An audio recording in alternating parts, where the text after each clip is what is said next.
do. Testing, testing. 1, 2, 3, testing. Testing, testing. Testing, testing. 1, 2, 3. Testing, testing.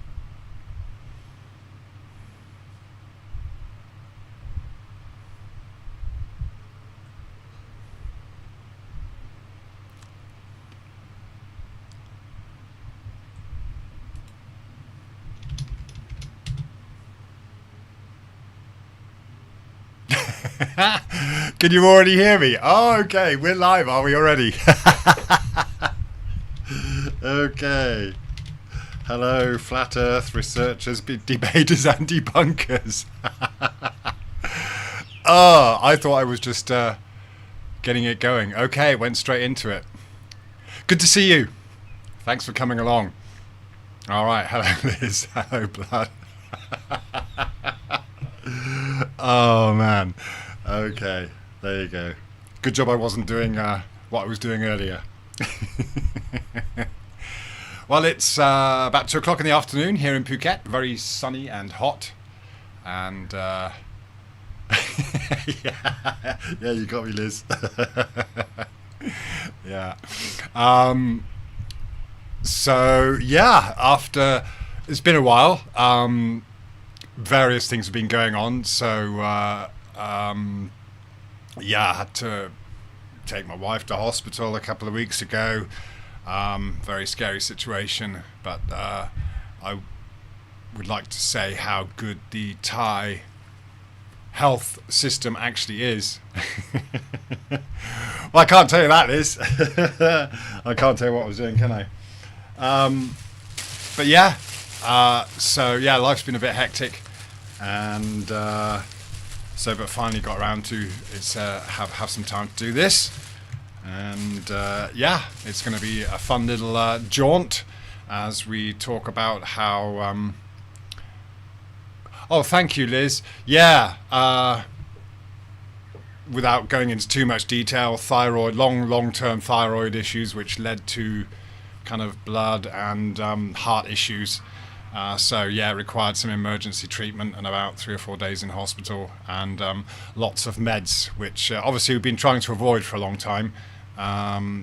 Through natural remedies and things like that, but sometimes you do need a proper doctor, and they've done great. So I must say, you hear all sorts of things about Thailand, and it's still a very dangerous country as far as safety and things like that go. But so it kind of makes these guys experts at dealing with emergency situations, actually. So. Oh yes, I remember you saying, Liz, your daughter's here. Oh, that's great. Yeah, it's easy to fall in love with this place, yeah, because everyone for the most part is very happy, and it's a massive contrast when you kind of compare the kind of easygoing nature of the Thais and their smiles and everything, and just that kind of live and let live, happy-go-lucky, kind of living in the moment, appreciating the moment. Yeah, so it is very different to the kind of because Thais don't complain about stuff, and that's kind of that's something that especially the Brits are very good at. Yeah, whether it's the weather or politics or this, that, and the other. Thais don't really do that. Yeah, so it's refreshing. So yeah, I'm glad she's enjoying it, Liz. That's great to know. And I can't remember if I shared my details, but. You can look up my email. Your daughter's welcome to get in touch if she's in Phuket and needs some advice to get around or whatever. Yeah. So cool. Hello, Logical. All right. Yeah. Yeah. So let's. Okay. I've got to because I was. Hang on. I'm just going to check my notes here because I was in the I was preparing when we just went live. So let me just go back. To this bit. Yeah, obviously we covered the first bit talking about horizons and things like that. So if you missed that one, there's a link in the description talking about or responding to Wolfie's claims about the horizon and things like that. Okay. Oh, what's that, Liz? Your granddaughter went out alone on the town in Bangkok and didn't feel scared. She's 27. Yeah, that's one thing that you don't feel intimidated. You feel perfectly safe, even as, I mean, obviously, if you're a female traveller alone, you do have to be careful. Things can happen. Don't. Yeah, but for the most part, if you're in a kind of touristy area, you're not going to have any problems. Yeah. So I did cover a story when I was in the newspaper about a lone woman who was on a very, very deserted beach, and it just so happened that this guy had just gotten out of prison, and he ended up, doing some awful things to her. Yeah, that was just such a weird situation, and so it's not common. It's very uncommon. Yeah. Lex van de Udwittering. Hi. Hope I got that right. Michelson Morley. All right, good to see you. Yeah, so actually in this one, there's a clip I found. I kind of had to hunt it down because I saw it on Twitter, where it's we got Brian Cox talking with Joe Rogan about Einstein's theory. So I'll do that clip later on, but we'll cover part of what Wolfie and Duffy are talking about here. That's true, Liz. Yeah, I didn't want to scare you. Obviously, don't don't take that to heart. That's a good thing. That you're not worried about that. But yeah, for the most part, if you stay safe and don't get too pissed out your head, you'll be all right. Yeah, you've probably seen some videos recently where there are foreigners getting into fisticuffs with people, but it's because they get drunk and leery. And it's mostly men that come over here and kind of, they don't understand the culture, but you don't. It's not, if you pick a fight with someone, it's not like at home where you just have a fight and then it's done with. You'll get ganged up on. Yeah. So, but that, the Thais as a rule do anything to avoid conflict. Yeah. So they always smile first. That's a kind of cultural thing. Smile first, even if you get into a car accident or something or whatever, you don't lose your cool. You just kind of, okay, you deal with it. Yeah. So yeah, I'm sure she'll have some wonderful memories. Yeah. You just got an ad. Okay. Yeah, I didn't do any of the setup beforehand properly. I was just going to do all the things and everything. And so I've no idea what the ad. Usually I set the ads to be kind of just very, very minimal. So I apologize in advance if you get plagued with ads, because that's not my intention. Yeah, the food is amazing. Yeah, that's true. No, great. I'm chuffed. I'm chuffed that she's having a great time, because obviously it's easy to have bad experiences just because it's such a weird and strange environment and a culture clash. And I often think about returning home. I think about it all the time, but I'm constantly hearing, but I must also learn to appreciate what I have around me, the beautiful weather and all these things. Yeah. So no, it's always good to know, Liz. So yeah, thanks for filling me in there. So in this bit, we're really kind of talking. We're going to talk about this whole concept of the globe that they carry around, and the globies misunderstanding that the so-called flat earthers misunderstand things. And this is the thing, it's not, obviously the label flat earther gets bandied about a lot, and of course it's a weighted kind of phrase, isn't it? But it's only because you've realized that the earth is as it appears, and as we know, there's no way of measuring any curvature or any movement. Michelson Morley will be well aware of that.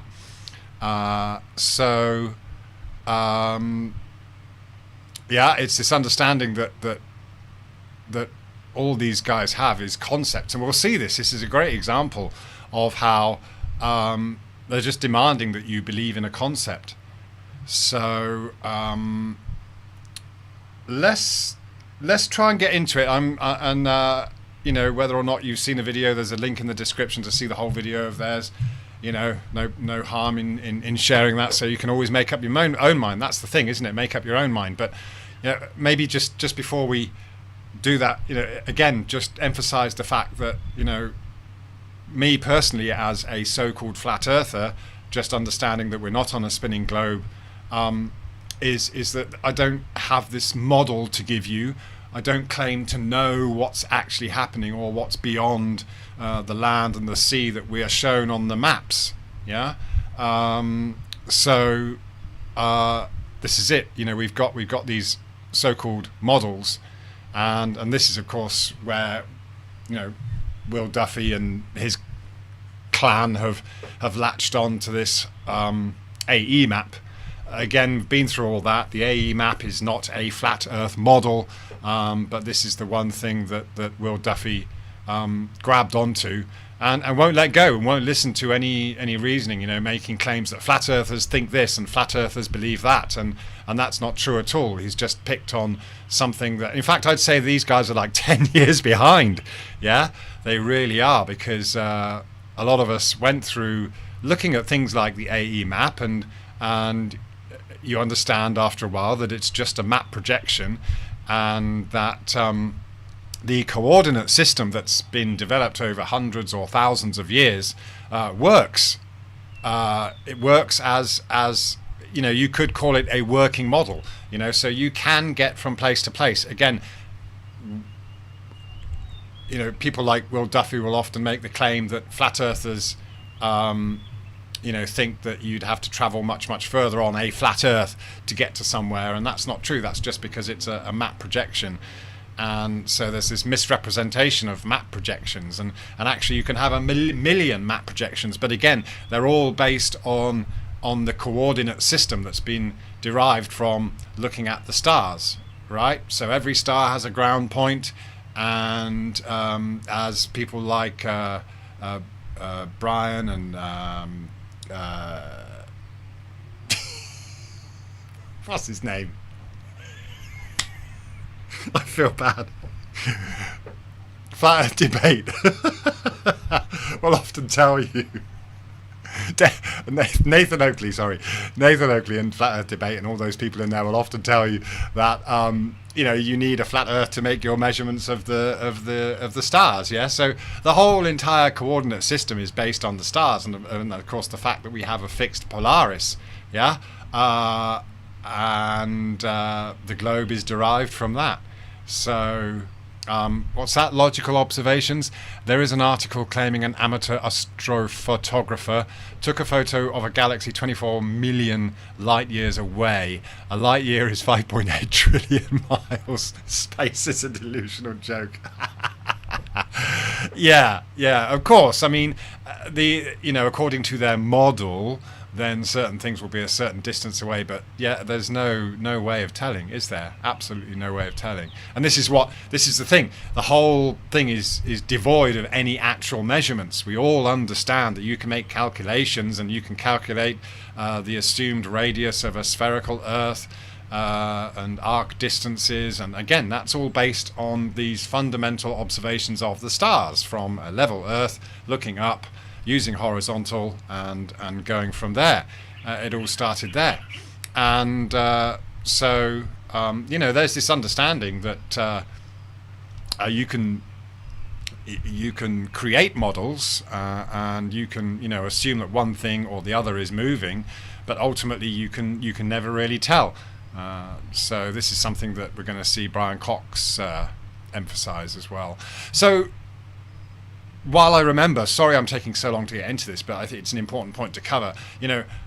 I personally don't have any negative feelings or I don't want to hate on people. In fact, when I first started doing this, I was naive to think that people would just understand what you're talking about and be able to approach this in a kind of pragmatic way, but you quickly find out that people are so attached to the globe Earth or the heliocentric model that it obviously gives them some kind of sense of foundation, grounding, I suppose, because otherwise we would be literally lost in space, and it can, when we start to realize that life is pretty crazy and there's all sorts of stuff going on, and we really don't know what to make of where we are and who we are and what we're doing here and how we got here.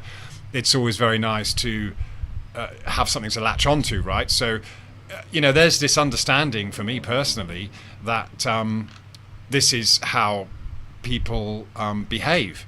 We derive some sense of comfort, and unless you're on this kind of path where you're really trying to study yourself and your own mind and how people operate in their minds, then you might not even get to that point where you start to realize that you've been conditioned to think and believe certain things. I think for the most part, a lot of people will go through life just, if you're told something by an authority, that's that. And of course, we understand that it's been done through the news and the mainstream media. I mean, if you're my age, I'm in my 50s now, and you're from the UK, you were brought up with just 4 TV channels. So, and a school system that, had a certain amount of flexibility, but certain things were taught as a general curriculum, right? And so, unless you've traveled as well, you can't kind of really, you have nothing to compare it to. But as you see other cultures and you start to understand other cultures, you can then see that people are raised in a certain culture and they will adopt that culture and that way of thinking because it's just been infused into them from such an early age. So to me, that's understandable. So there's no hate. I don't hate people like, for example, Brian Cox or all these other, Neil deGrasse Tyson. I mean, I don't really like him because he seems to have an ego, but he's the right person for the job, which is basically promoting space and NASA and things like that. The Planetary Society or whatever it's called, and likewise with what's his face, the guy that was preceded him. So they're good at entertaining and they can tell stories and and make you listen. In someone like Brian Cox, for example, I see this awe and wonder for the universe, which we all have, right? And you can understand it. Blood's thicker. No feeling for any of them. Right? Yeah. Okay. That's fair enough. I mean, likewise, there's more of an understanding of they don't necessarily know that they are telling lies. They're just like any teacher or any parent. They're just repeating what they've heard, and they may be good at it. And I suppose someone like Brian Cox kind of has that aura where he does have that kind of that awe, and so that that engages people, right? And of course he's got a lot of knowledge in that respect, but he's got his fingers on the pulse of the so-called scientific community. But I mean, for people like us, we understand that there are certain, they've been taught and adopted certain concepts, right?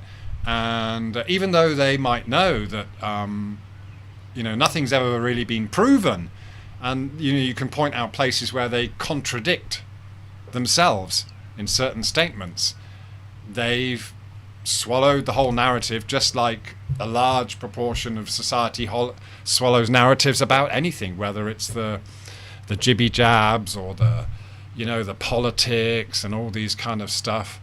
Good point, Blood. Telling stories, building on them as we go. And so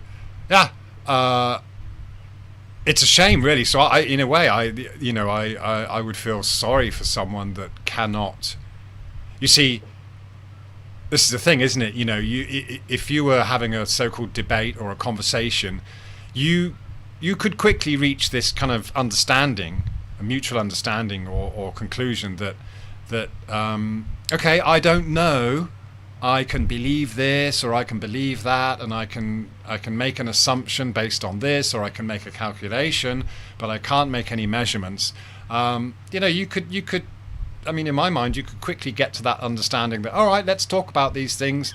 Let's have a discussion with that fundamental understanding that none of us can prove anything beyond what we see and experience ourselves.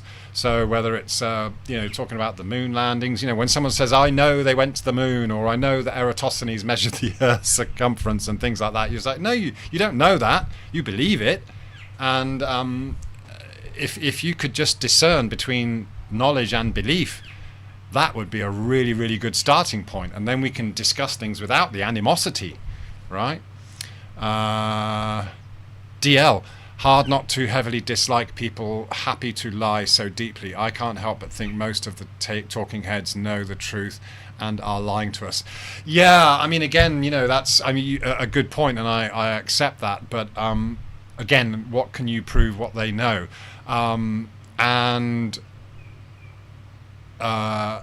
Do they? I mean, yeah, they have to defend their the status quo, right?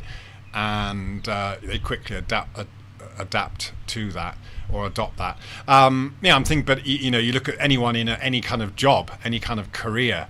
I can't remember what I was listening to just recently, where people that scientists that get their funding, these scholars, if they start to talk about intelligent design, then they will be basically sacked. Their funding will be removed, and they won't have the platform anymore. So even if you're a heliocentrist, but you start talking about intelligent design, or you talk about the electric universe, there is just as much hatred and debate and heated discussion and vitriol between these two sides. Again, people kind of want to create this division and sides. So you see it anywhere, and we can see that in politics. Whether people are voting for this person or that person without this common understanding that they're just puppets anyway, and they're only looking. Especially, you can see that in the UK now. They're just looking after their own interests. They're not doing, what the public want or demand or need. With pilots. I mean, again, this is a great point, DL, because obviously, and we're going to kind of cover this. They have no way of measuring, no way of actually proving that the Earth is a globe. But of course, all their training and the coordinate system that they use, which is obviously a significant part of that, is presented to them as a globe. For the what's the word? There's a word for it where the amateur can, if you're not so deeply involved in a subject. So we're not pilots per se. There may be some pilots among you, but I'm not. But you can. Okay, so I remember years and years ago, you start asking these questions. Okay, so how can you measure the Earth? How can you do this? How can you prove it's a globe? And no one can give you any actual measurements. No glober will come up with a test that will actually prove or disprove or falsify the flat Earth or the globe. They'll just stick to this conceptual narrative. And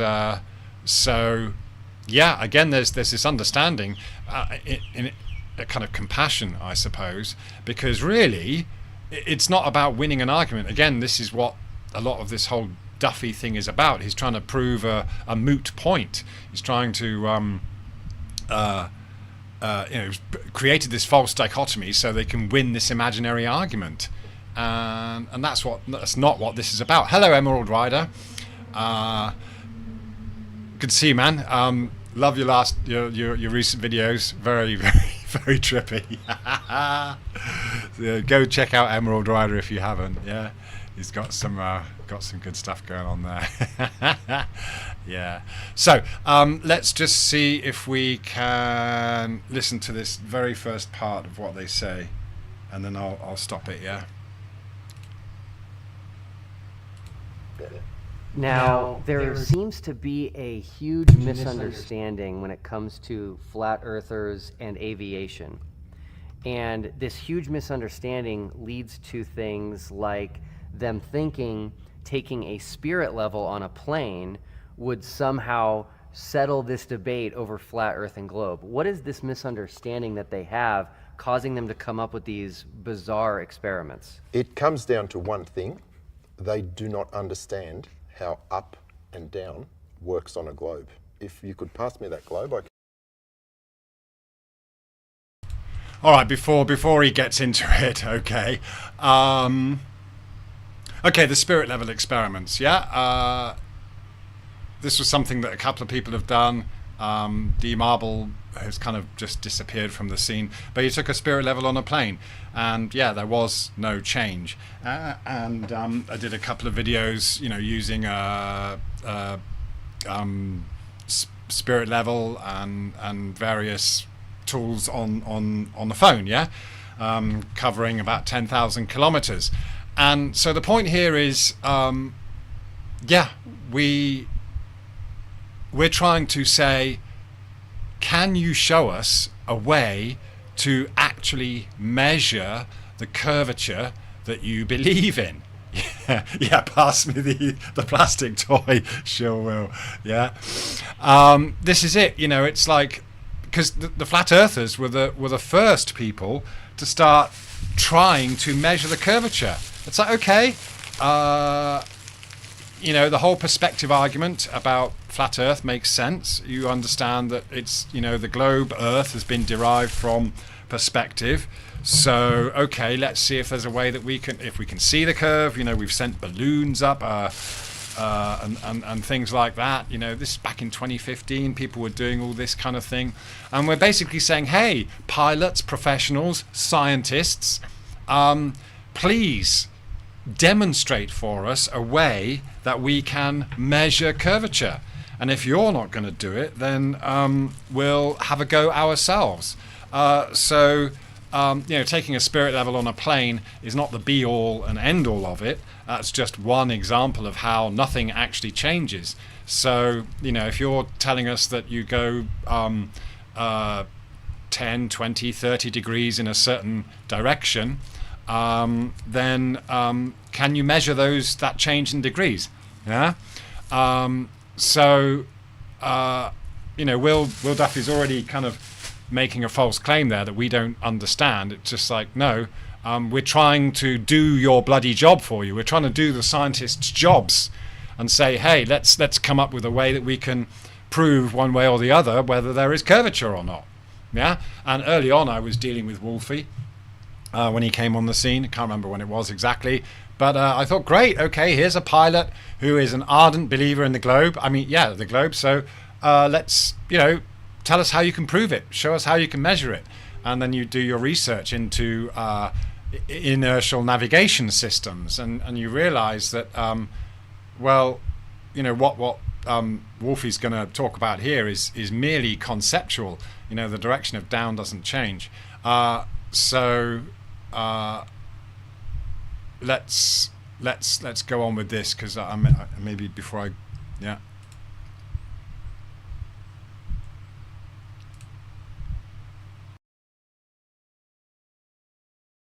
And do a quick demonstration. It seems that there are some, and I never say all, I always say some flat earthers who believe that south is down.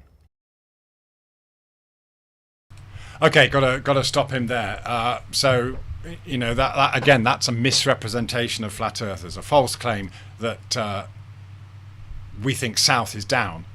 Again, this is something you look at. This is one of the aspects you look at. When you start looking into flat Earth, you look at everything, yeah, that's related to finding our way about this place and the, you know, what we assume the center of the Earth to be, what we assume space to be, and getting around, yeah.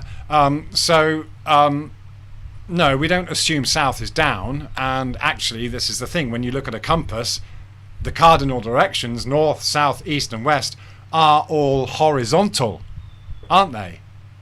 So yeah, and we understand that when you take this kind of external perspective of a globe, there is, you know, it's not up and down, yeah, but this already is a concept. that goes against reality. In reality, north, south, east and west is all around us on a horizontal plane. The sky is up and the ground is down, and that's it. There's down and there's horizontal. These are things that we can know for sure, but we cannot know whether the direction of down ever changes direction. Yeah. What's that? Hello, Richard Archer. Emerald Rider, Wolfie will be in space with Bezos soon. This spooning. Yeah, what a, again, you know, the questions that are raised from this is just, it's funny, isn't it? The whole Bezos thing. They're just going up and then coming down and free falling, yeah? So, all right. So, no, Wolfie, there isn't a misunderstanding of what south is. In fact, we understand that you're just conceptualizing what south is. Okay, but on the globe, down is towards the center of the globe. So my finger is showing the direction of down at various points on the globe. And not understanding this, and not understanding that if you have a direction of down, you have 90 degrees to that, that's horizontal. So that's how aircraft instruments define horizontal. Okay, he said that's how aircraft instruments define horizontal. Well, yeah, you could say that they know what down is and the horizontal is from the down, but aircraft instruments don't have to assume that down is towards the center of a spherical Earth.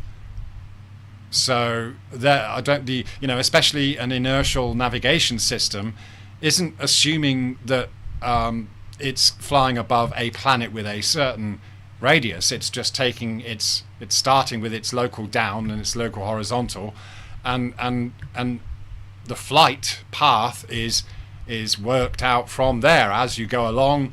You know, it knows how fast you've been going, it knows how long you've been doing that, and it knows the difference between, you know, pitching up and pitching down and things like that. Yeah, so it knows your horizontal level at ground level, and it knows your altitude, but it doesn't know that you're flying above or some kind of spherical Earth or a plane even. You have a starting point, right? So yeah, of course you invoke the word gravity to talk about down, and then you've got this picture in your head, and that's another really important thing to think about when we talk about kind of, you know, the indoctrination, the conditioning, and this is something on a even if you go back to that kind of spiritual mental progression that you're trying to make, if you're trying to grow as an individual, if you're trying to understand your mind and how it works, then you'll understand that, you know, we've been taught, for example, you look at a flower, if I say flower, an image pops into your mind. If I say elephant, an image pops into your mind, right? If I say Santa Claus, an image pops into your mind. And then if I say earth, then unless you're a flat earther, for the most part, a globe is going to be the image that you see in your mind. So there's this association, this mental association with the words, yeah, which we know has been programmed into us. Whether you've been, you know, watching the globe on the BBC every 15 or minutes or half an hour that it's on, yeah. So, you know, Earth, you just say the word Earth, and for most people, they're going to have this picture in their mind of what we see here with Wolfie pointing at.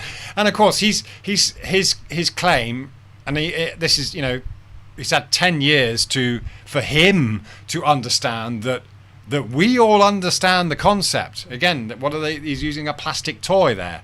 Yeah, this is a pilot that has access to every instrument imaginable that you could measure curvature with. And I was thinking, great, okay, finally Wolfie's actually going to come up with it. But all he's got is a plastic toy, and he's going to make this claim that flat earthers don't understand that down is towards the center of this spherical Earth. I mean, come on. I mean, this is stuff that was taught to us since kindergarten. We get it. We understand it's a concept, yeah, but it's not been proven. What's that, Emerald? Listen, Nick, I debunked Wolfie 9 years ago now. Yeah? Single-axis ring laser gyros must be calibrated by a flat level surface. Okay, cool. Wolfie debunked. I made a video about him. He challenged me to debate. Ah, okay. All right. I'll have to go and check that out. If you can drop a link in the thing, feel free to. Because, yeah, I never really looked into the gyros too much. But, yeah. That makes perfect sense.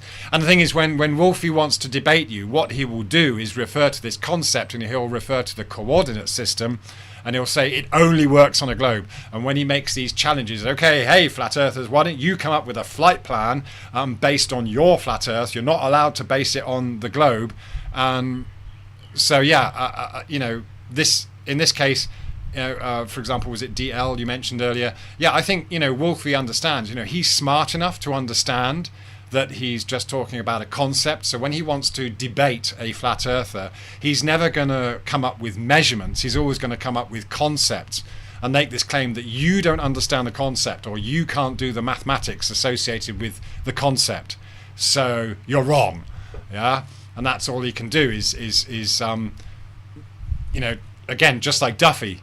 They're like two peas in a pod, these guys, really, aren't they? Just twist the narrative and create a false dichotomy or a one-sided argument, yeah? So, you know, put you in a position where, or demand that you put yourself in a position where you can't win their, you know, the false argument that they've put forward. Right, hello, Jack Streaming. Hello, MSF. Yeah. MSF altitude equals you're talking about... altimeters all work on barometric pressure.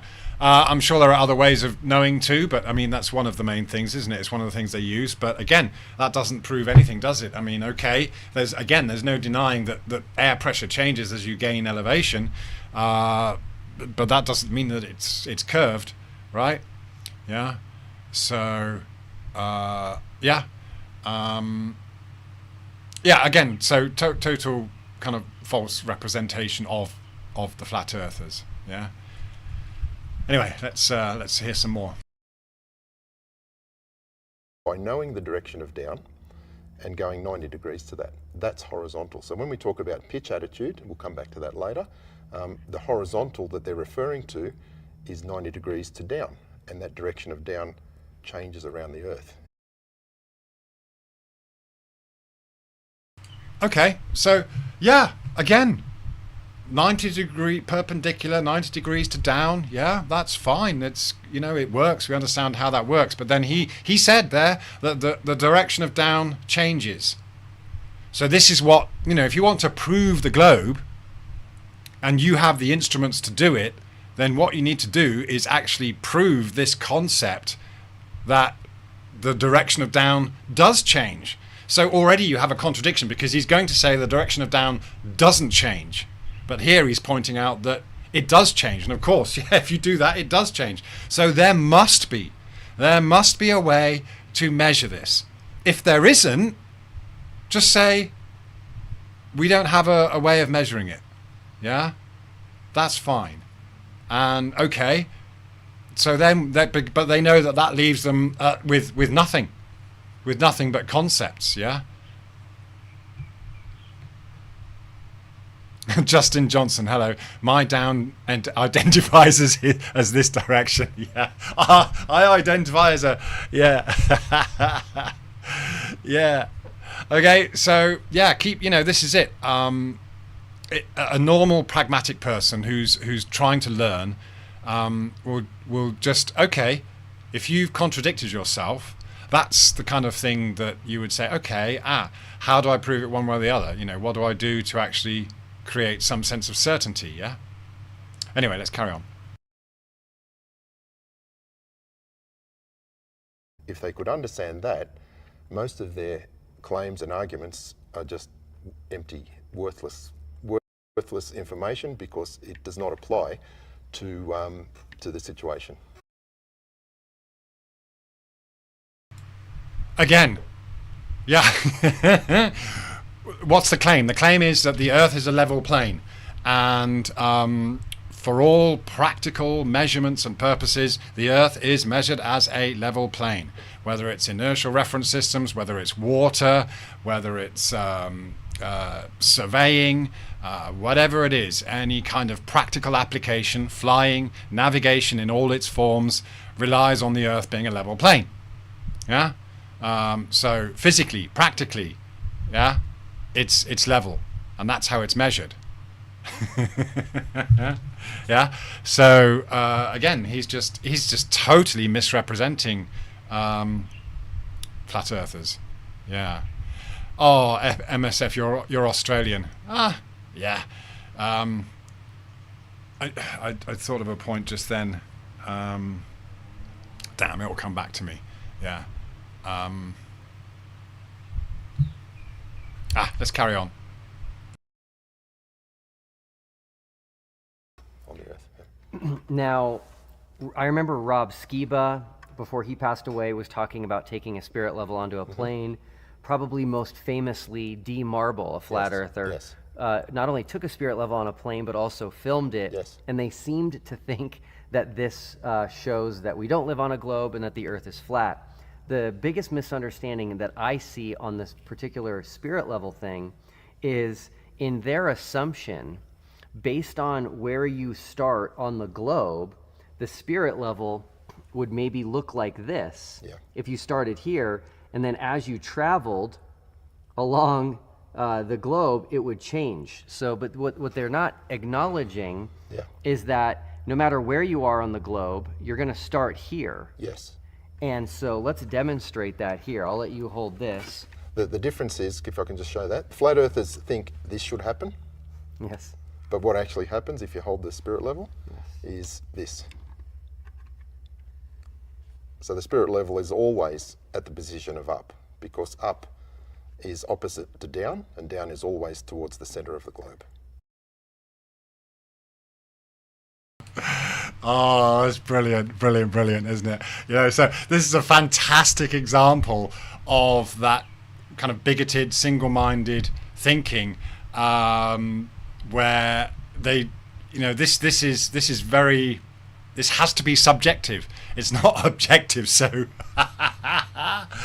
just if we go back to that bit where, you know, yes, what the point of any spirit level, or even, you know, setting a spirit level up in a phone where you can set the level on any orientation, and any change from that should be registered. Yeah, whether you believe in gravity around the globe or not, there should be a way to measure this change in the direction of down, which Wolfie pointed out just now. But now, of course, he's contradicting himself by saying, well, actually, no, we're going above a globe that spins beneath us.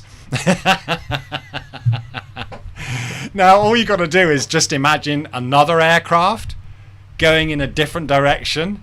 So, you know, let's say they're doing this, but let's say you've got an aircraft going in that direction or that direction. So what's happening to the aircraft going in that direction? Well, are you just going to say subjectively the Earth is spinning the opposite way or a different way for this person in this aircraft? Well, so this guy's going this way, or he's heading this way, but the Earth is spinning like that beneath him or her. And then, but again, the guy going that way, the Earth is spinning that way. You know, I mean, this just that's just so childish and bigoted and narrow-minded, and again, a complete contradiction to what you just pointed out, that the direction of down actually changes. So this is like really clutching at straws, man. And of course, you could get to the point where you understand that, okay, we're on the Earth. And so wherever you have your spirit level, it's going to be down, or it's going to be level. Yeah, we get that. But the whole point is that there is no change. There is no measurement. There is nothing ever. So here we have a pilot and I think it's quite funny. I would imagine, I don't know for sure, but I would imagine what Wolfie did was he got hold of Will Duffy, and he said, right, I've got loads of air miles because I'm a pilot and I fly people around the world all the time, like my family. So I've got all these air miles.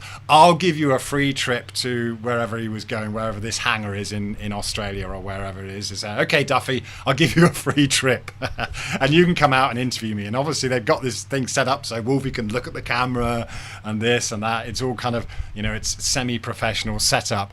But I imagine and I assume, and I'm quite happy to be corrected on this, that Wolfie was the one that instigated it. This was his moment to shine, and he's just messed it up within the first 10 minutes, by contradicting himself, using plastic globe bottles instead of actually saying, right, I've been on this flight and I've gone, the equivalent to 30 degrees around the globe, and here are the measurements showing down in this direction over here and down in this direction over here, and voila, I've proved the globe. But instead they've got to get out this plastic toy and make all sorts of assumptions and contradictions and basically introduce a concept, and again, just make this assumption that you don't understand the concept. So yes, we do, but if you want to, there's a difference between a concept car and a real car that actually works. So okay, you've got a conceptual Earth there. where's your actual proof of concept, right? And you can talk about the Jeff Bezos rocket going up. They apparently go up to the Kármán line, which is the edge of space, and so it comes down. The Earth hasn't spun beneath them, and Wolfie in the past has said that, well, no, actually the Earth doesn't spin beneath a pilot. So apparently, according to them, you're moving around with the Earth within the atmosphere. That doesn't make sense because wind in different directions. Yeah, I mean it's like water. Wind is like water. It just goes in all these different directions. So there's nothing sticking to a spinning, moving Earth, right? It's all conceptual. So, the Jeff Bezos phallic symbol rocket goes up, pops off, and then, with all these screaming girls in it, and then comes down, I'm not sure exactly where, but it's obviously taken this kind of parabolic flight anyway, but no Earth is moving beneath it, and Wolfie's admitted as much anyway. So this is a thing, any person with a bit of, logic, practical reasoning who understands this and knows that you can go from A to B in an aircraft without the Earth spinning beneath you in any direction whatsoever. And then that debunks the Foucault's pendulum claim. This is another thing that you start with. When you start looking into flat Earth, okay, well, how do they work out the Earth was a globe? The first thing to come up in the first 10 pages of Google is the Eratosthenes sticks and shadows and a well, and a small measurement he made. And again, you hear the same phrase repeated. Oh, well, actually, he was quite close, but by today's standards, we've been able to measure it more accurately, and it's pretty close. You'll hear people repeat that same thing. But what have people done? Well, they've maybe just measured the length of the shadow a little bit more accurately. They haven't done anything to actually measure any curvature. Yeah. A lot of silicon went up. Yeah, that's right. Yeah. And so, there's still, so they're not getting to a point where, even though they're going in the Jeff Bezos rocket, they're not getting to a point where even though they say they're getting to the Kármán line, which is basically officially space, and it's funny how it's actually lower for the US than it is for other European or world standards. I think I can't remember if it's 100 miles or 100 kilometers above the surface, but then for the US it's something like 60 or 80. I can't remember exactly what, but the US has a lower Kármán line than the rest of the world. So this is why, for example, when we're talking about people lying, a space shuttle pilot might have been dropped off by an aircraft or whatever, and if they've gone high enough above this 60 mile or 60 kilometer line, they can honestly say, yes, I've been to space because I only went 60 miles up, or 60 kilometers, and so that that allows them to lie tell these kind of half truths. Yeah. So I think one of the points I was going to make earlier on is that, and I didn't kind of finish it off, is that in any walk of life, let's say you're a real estate agent or you're you're a salesperson, whatever job you're in or whatever thing you do, you might be a social worker or something. You are going to adopt this persona. You are going to just you're going to act. Yeah, we spend a lot of the time acting, especially if you're in a public service role. Then we will go into that role and we will act it out. Imagine if you're working in a hotel or something like that. Yeah, you put on a face, you put on an act, and you take on and you embrace the company policies, the general mantra. Yeah, I mean, if you're selling houses, for example, for example, that the market price is many times greater than the actual value of the house. There's two values. There's the value of the house, which might be it could be like, let's say, for example, 60,000 pounds, right, for the actual value of a house, but it goes on the market for 120,000. Yeah, and you're just going to play along with the whole kind of market value. You're not going to tell the customer, hey, well, actually, it's only worth 60 grand. Yeah, you're just going to play along, right? It's all part of the act. So, yeah, this is what they're doing. They're play acting with their plastic balls. Yeah. Anyway, carry on. Yes. Yeah. Now, one of the things that I hear most frequently from flat earthers is something about pitch data. Yes. And they like to bring up pitch data, which I think is just another misunderstanding. Absolutely. And they seem to think that the pitch data is going to drastically and radically change throughout a flight around the globe. Explain why that's not the case. It's the same fundamental problem of not understanding that down changes direction as you follow the globe. And because down is changing direction, so is horizontal. Again, if we have the globe. So if we look at the globe here, horizontal is there, but if we move to this part of the Earth, horizontal is like that. Now, pitch data is being measured from horizontal at the location of the aircraft. And what flat earthers believe, or what some of them claim, is that this is the only horizontal there is. And so that as the plane goes around, it should be pitching down from this horizontal. What they're not realizing is that the horizontal is changing with the curvature of the Earth. 1 degree for every 60 nautical miles. Pitch data is measured from the horizontal at the aeroplane. Yeah. So again, he's contradicting himself. He's gone back to going around the globe now and the direction of down changing. And the whole pitch data thing, it's like, yeah, basically it's pointing out once again that there is no change.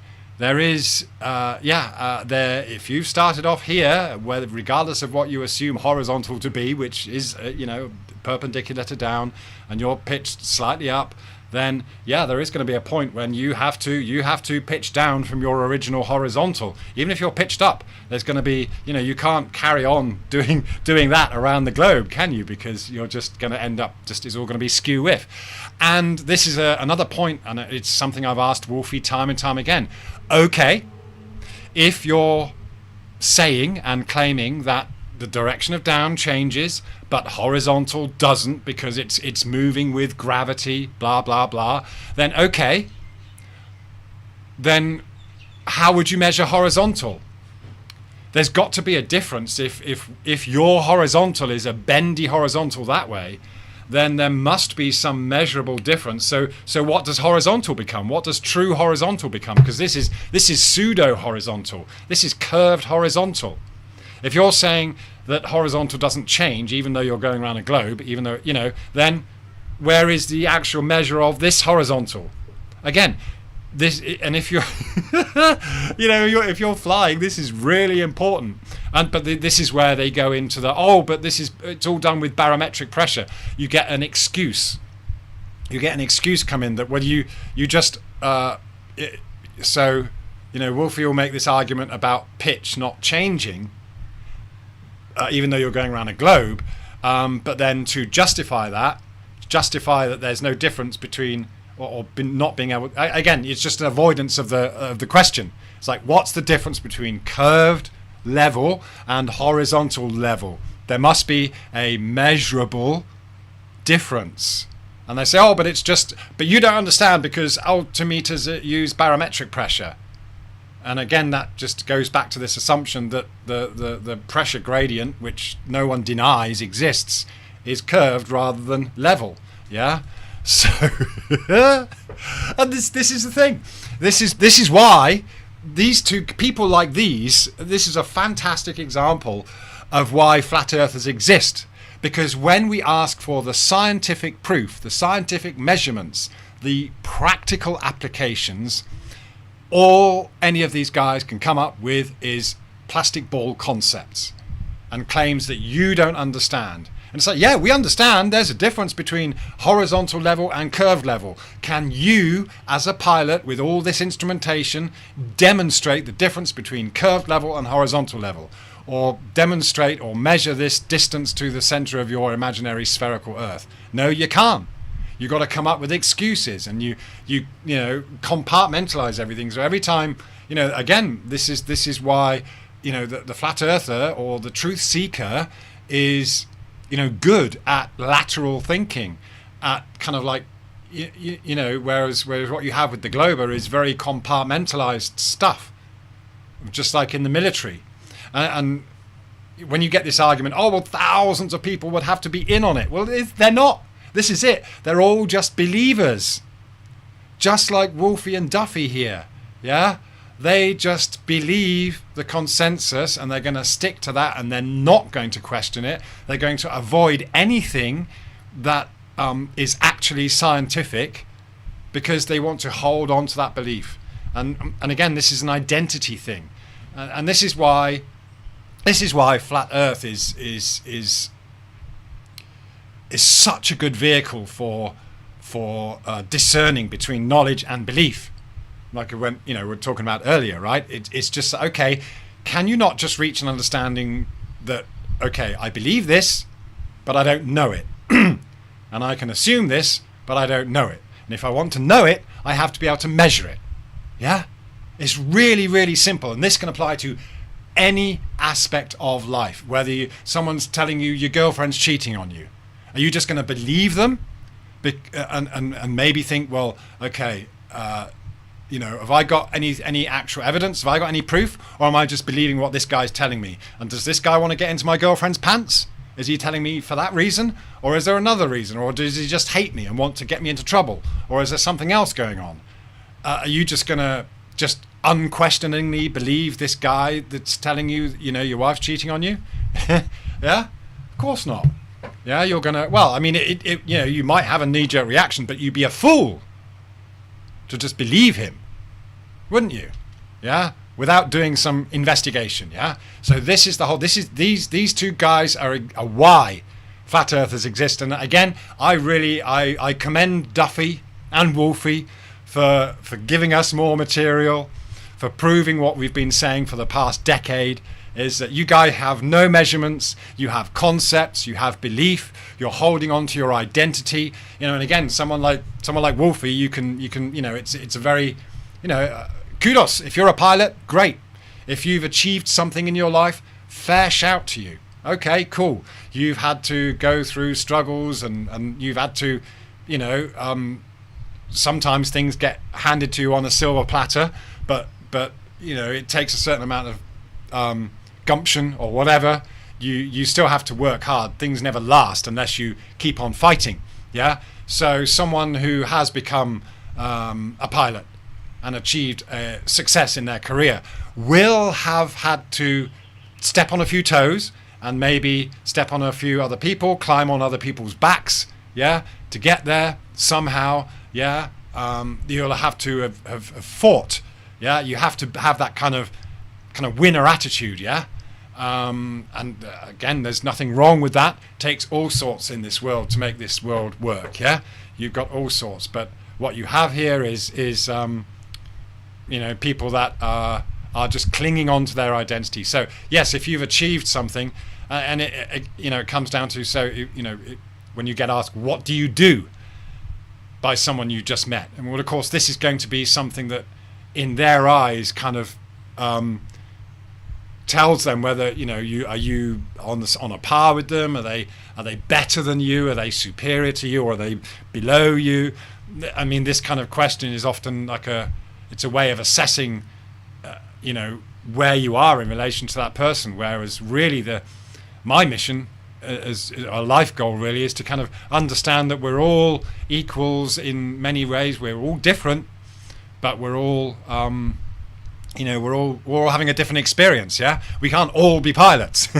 We can't all be monks. Yeah, we can't all be soldiers. Yeah, we can't all be doctors. It's just we have to have.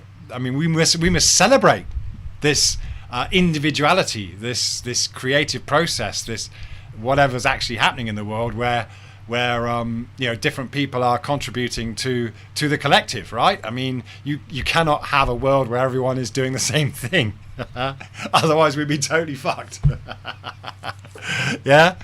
So yeah, you know, I like to celebrate that we're all individual, and everyone has a different outlook based on their experience and things like that. But there are some fundamental things. Again, it just comes down to that discernment between knowledge and belief. Yeah. And when people talk about, hey, oh, everyone must be in on it, well, what you have is a whole bunch of believers. Yeah. You look at, and this applies to any scenario. Again, take politics. For example, the US politics. You've got this division of the reds and the blues, or the right wing and left wing, or the things like that. I hate those labels because and you can even listen to someone who is a liberal or a right winger or a left winger. To be honest, I don't even know fully what these terms mean, because I don't pay much heed to them. Because, you know, someone might have an experience where they have something that they say that's very true and very realistic, but then the next sentence might be about something else, and they contradict themselves, or they, you know, they've just got a different view. So yeah, it just again, this whole thing of labeling people or beliefs and things like that is really, it's a trap. Yeah, it really is a trap. That's true, Justin. We're all flat earthers, but some people don't know it. Oh, thank you, Emerald. Oh, that's very nice of you to say so. Yeah, it's just, you know, again, it's all about self-improvement, isn't it? We're just trying to, if you're trying to better yourself, then you kind of, you know, you want to get rid of that anger, you want to get rid of that division, you want to get rid of that hatred. Let me just have a look at the chat while we're here. Aaron Armstrong, hello. We can't all be flat earthers either. Ah, okay. Are you a glober, Mr. Aaron? Rethink Inc. Hello there. Post, hello. Squirrel Sniper, Justin Johnson, Lev Kung Fu, hi. All right. Sorry I've missed so much of you. Okay, great to see somebody. I hope you're having a fantastic day. V. Thomas. What's that? I'm just seeing your comment there. Don't go out with a scientist. You'll only end up compartmentalized. Pick the engineer. Yeah, great one. Okay. Good point, Justin. If curvature existed, then flat earthers wouldn't. Simple as that. Yes, because this is it. Again, just to go back to the early point. You know, we I'm sure when a lot of us were getting into it and looking at it, if these so-called globers were able to answer questions and with some practical examples and measurements, you'd be like, okay, cool, all right. I'll stick to believing that it's a globe, but yeah, no. All right. Oh yeah, but tides. That's right. Yes, tides. Again, you know, yeah, you get all these things. It's funny, isn't it? Because sunrises, sunsets, day and night, tides, all these other things. You know, the moon phases, lunar eclipses, and people think that just saying these things is proof of a proof of a globe or proof of a heliocentric model. Yeah. But it's just, you've just taken, you know, they've hijacked these explanations. Right then, let's carry on. Now, I brought along this little model airplane, which has a pitch to it. Yes. should we give it a number? Oh, that would be about 5-10 degrees. Yeah. Okay, that's so fine. Yeah. so this model airplane here, which I think is a 737, has about a 5 to a 10 degree pitch on it. And so if I put it on this globe here, and this flight is now flying around the globe, has the pitch changed? It hasn't. It hasn't. When you look at it externally, as we see, it looks like the plane is pitching down. But again, if you look at it from the perspective of the aeroplane, where the pitch data is actually being derived from, it's not changing at all as it flies around curve. Yeah, and the important thing is I can move this plane anywhere along this globe, and the pitch is not changing.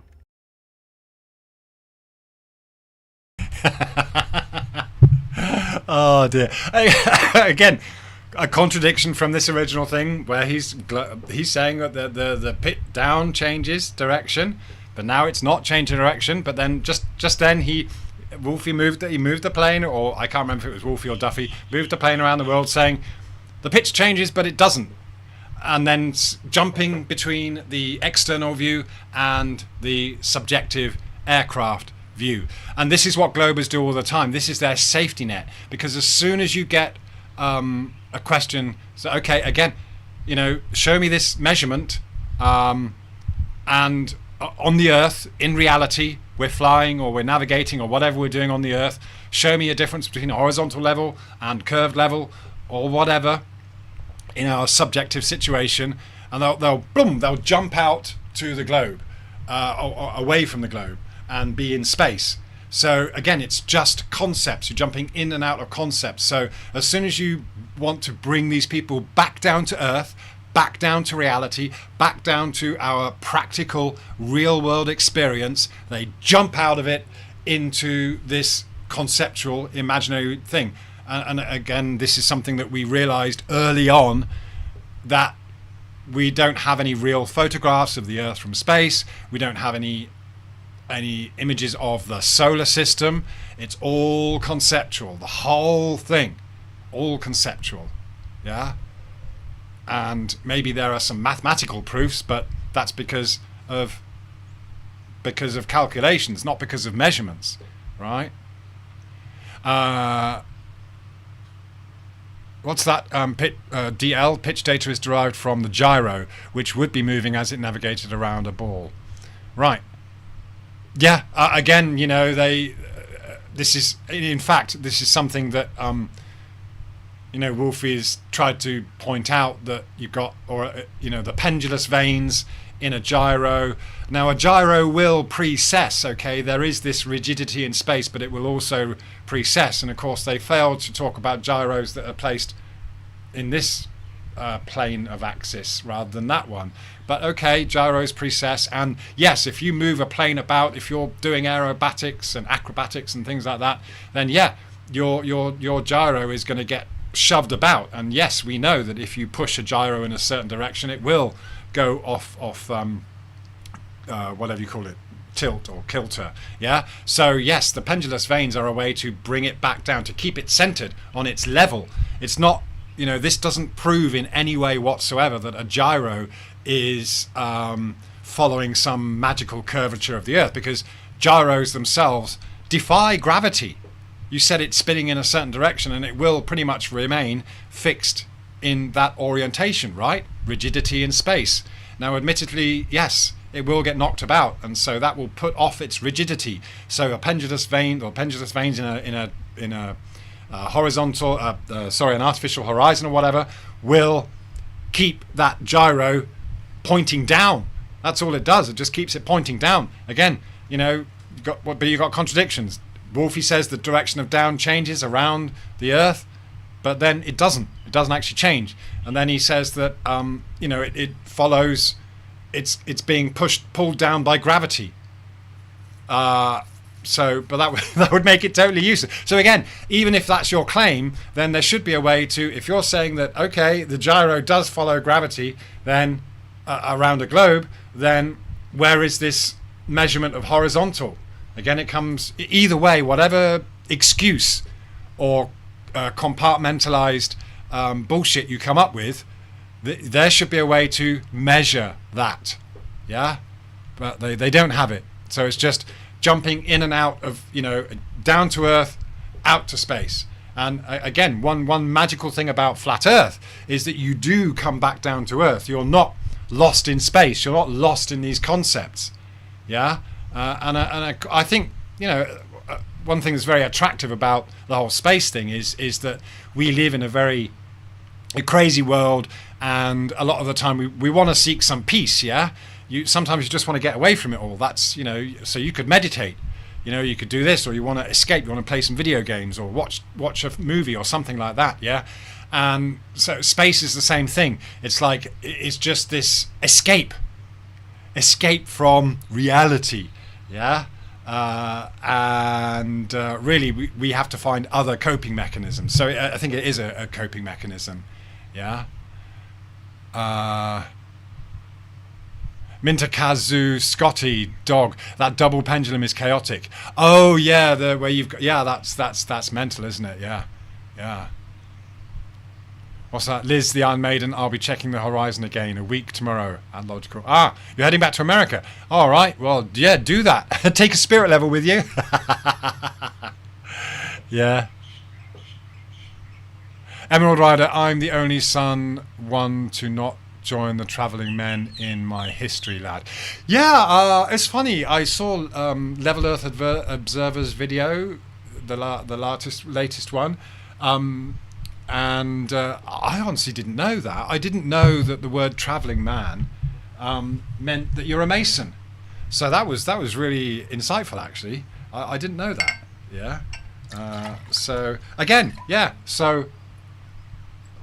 Turns out that Duffy has said he's a travelling man, so he's a Mason. And, just like anything, then when they're in that cult, they will adopt the personality, they will adopt those beliefs, and they will perpetuate that. They will put on the act. Yeah? Just like we're talking about with the real estate agents or whatever, or the priest. Hang on a second. Yes, my love. The cutting hair thing for Aiden. Oh, it's down there. It's right there. Can I get it? Okay. Sorry, just taking care of some family stuff. All right. On with the show. Yeah. Okay, Post. You said, well, you don't want to do that, Nick, unless you're a qualified professional. I'm not sure what you're referring to now. So, yeah. Yeah. So, yeah. Nice one, Emerald. I didn't know that. I honestly didn't know. So, yeah. What's that, Emerald? Their gravity used to pull from the centre of this mass we call Earth. I debunked that theory long ago. If you think about any mass, the largest surface would be the surface, not the centre of mass. Yeah, again, good point. Yeah, because once you get to apparently there's nothing in the centre of the Earth, right? Or it would be weightless. So yeah, again, it doesn't make any practical sense. Yeah. All right then. Let's see if we can carry on. So yeah, contradictions abound in this little thing. We're only a few bits in, and yeah, it's basically the fundamental claims that flat earthers don't understand the concept. It's like, yes, we understand the concept. You can't prove the concept. Yeah.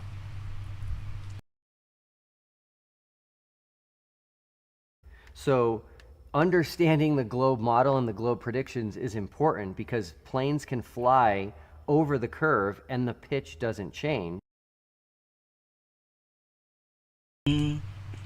Okay, now yeah, he says they can fly over the curve but the pitch doesn't change, but it does.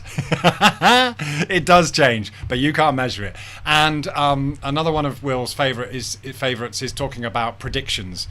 And so the globe predicts this, the globe predicts that. Again, this is total fallacy because no one denies. This is a misunderstanding that they refuse to acknowledge. Yeah, that nothing changes. We all see the same thing. Anyone can predict an eclipse. If you watch the sun and the moon for a few months, you can easily predict when an eclipse will take place. And yeah, okay, so in that sense you have a model because you have data. Yeah, and the sunrise times, they change and you can predict them. So you just measure it all for a year, but what are you measuring? You're not measuring any Earth spin, you're not measuring any Earth curve, you're measuring what happens in the sky and just recording it, yeah? And this is, of course, where, you know, and there's always been a big thing on data. Hang on, I've just got to close the door a second. I mean, data is a very, very, very powerful thing, isn't it? Because, you know, once you have something that you can, you know, predict. But yeah, well, what I would say to Will is, okay, the globe model predicts curvature of 8 inches per mile squared, or however it is. It's like you go 10 miles and it's going to be at least is it a 60-foot drop? I can't remember exactly. Yeah, but it's the globe predicts that. The globe predicts curvature. Whether you want to make excuses about not being able to measure it or not, the thing is, the fundamental prediction that the globe makes is that the surface of the Earth curves at a certain rate. So that's your fundamental prediction. But no one ever measured that. All done by looking at the sky. Yeah. What's that post? Yeah, Emerald, hang on, go back to Emerald Rider first. The globe was always and always will be a conceptual tool made for navigation, not a globular world. It's a model, absolutely, just like the plastic ball they have there. Post says, going through my emails and see that dear old Jeff Berwick is offering Vigilante Insiders Club membership for the non-grifty price of, what's that, $69,970, or whatever, $6,900 per year. But don't worry, you can pay monthly. Justin Johnson, the future is the past due to resets. Yeah, I do wonder about that. Yeah, that's a whole other topic altogether. Yeah, this would be fun to look at. All right, let's carry on with this feast of nonsense.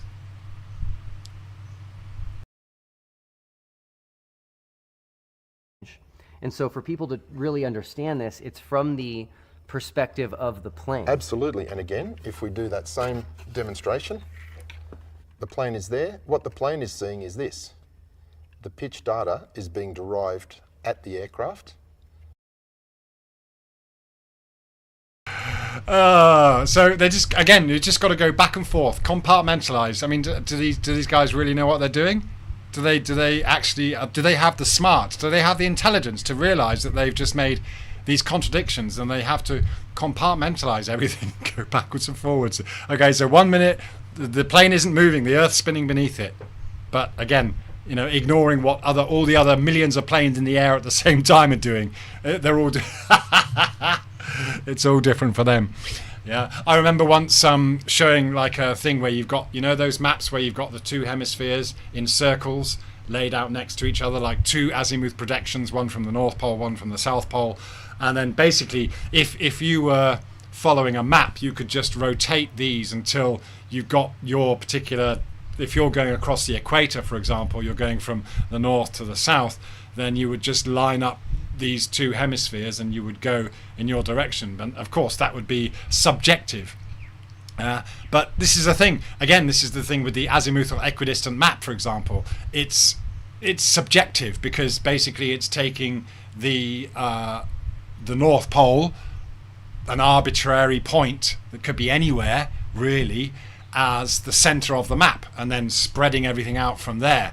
And so Will has made this claim, and Wolfie, which does go to show that they are bullshitting, they are lying, they are making stuff up that goes against what they should know, especially a pilot, that if you look at a map projection and you understand how map projections work, I mean, I don't claim to fully know how they really work. I'm sure I would have great difficulty trying to make a map of the world, right, based on whatever, but you know, the simple fact that these lines on a map, the coordinates get further and further apart because you've chosen one specific point, doesn't mean that the Earth itself is getting wider and wider. That's just the projection. So you understand then that the projection is just that. It's just conceptual. And wherever you are on the Earth, so let's say you're above Egypt, for example, then that would be the center of your map. You wouldn't be referring to a map that is centered on the North Pole. You would be using a map that's centered on your specific location. Yeah. So the center of your point, whatever is your ground point, is always going to be the center of your map. So that changes. So that's why you can have a gazillion different map projections, because the moment you move on a map, then the map projection that you use is changing with you. Yeah. Hang on, I got a question there from someone. Let me just come down. Post said I'd ask what maps the sailors use and go with that. I suppose again, like I'm saying, you and Wolfie's pointed that out as well. When you're flying, you use local maps, so you're always going to be using a map that refers to your location. They don't refer to a globe when they're in a cockpit. Yeah. Emerald Rider says the pitch data must be sent from the ground, received by what is called the single axis ring laser gyro, which again must be calibrated on the ground, firstly on a level. Exactly, Emerald. Yeah. And that's really the same as the inertial navigation system, right? I mean, that's the thing. It's called inertial because you're talking about acceleration.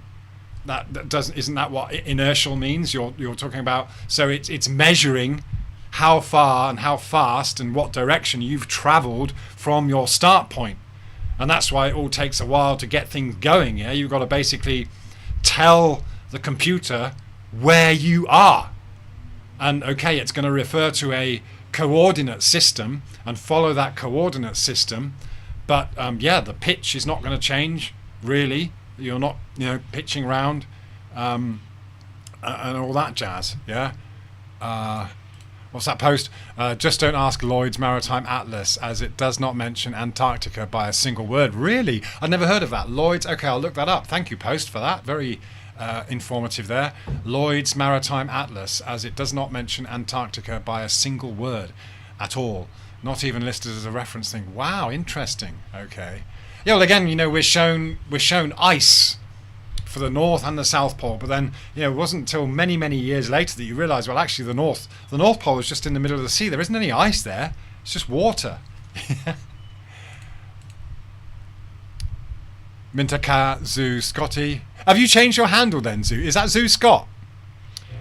What can you do with the drunken? What can you do with the drunken sailor? Brian Mabbit, hello there. If an aeroplane ends up inverted from its takeoff position, flying from the north to the south, then at some point it must drop its nose below horizontal to achieve that inverted position. Thank you, Brian. Very succinctly put. Yes, and I think that's really the main argument with the pitch data thing, isn't it? Yeah. If you're saying, as Wolfie pointed out, that direction of down changes sometimes, but then it doesn't. But okay, that's your fundamental claim. The direction of down changes, and you go around the globe. Then, of course, yes, your orientation, your pitch is going to be vastly different. Yeah, antipodal, as it were. So yes, even though south, we know that south isn't on the bottom of a globe, even though it's represented that way most of the time. Doesn't matter. We understand the concept. Wherever you are on the globe is your, is your local down and horizontal. Either way, there must be a fundamental way to measure this antipodal position. Must be. Yeah? But there isn't. It's just concepts. Jack's dreaming. Oh, hang on. Let me just get to Earth. Hang on a minute. Sorry, I've gone too far. Yeah. Heart Earth sailors use maps that are flat. Yeah, exactly. Yeah. This is it. There's nothing. There's no way you can get away from it. Yeah. Emerald Rider says their ground nav computers constantly send pitch data to the plane's gyros. Okay. Is it they send the data to the gyros, or is it the other way around? No, well, yeah. Or the gyros sending the data anyway. I get your point either way. Yeah. Post says, yeah, it doesn't show any map data of it at all. Okay, you're talking about Antarctica. Yeah. Heart Earth, don't forget the plus and minus of hours of the GPS system. What are those hours measuring against? Right. Yeah, you're talking about the whole concept of GMT. Yeah, which is, again, it's funny, isn't it? Because fundamentally, navigation was made better with longitude, right? So latitudes came from Polaris, and once you have a calculation from the north to the equator, you can just expand and you can continue calculating on that regardless of what stars you actually see. But then as far as longitude is based on time, right? So they had to come up with a point where time starts and stops. Yeah, and this of course is something that FPV Angel has, talked about in his model, where you've got these date lines where data has to be manipulated to achieve this going.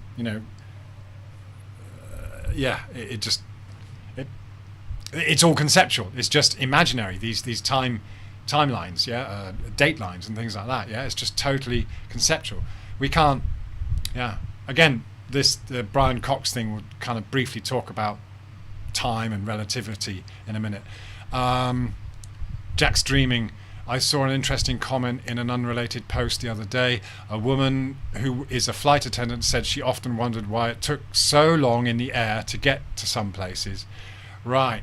I suppose, yeah. I mean, especially when you go south of the equator, things are not as they appear on the map, are they? You've heard this from various people that do travel.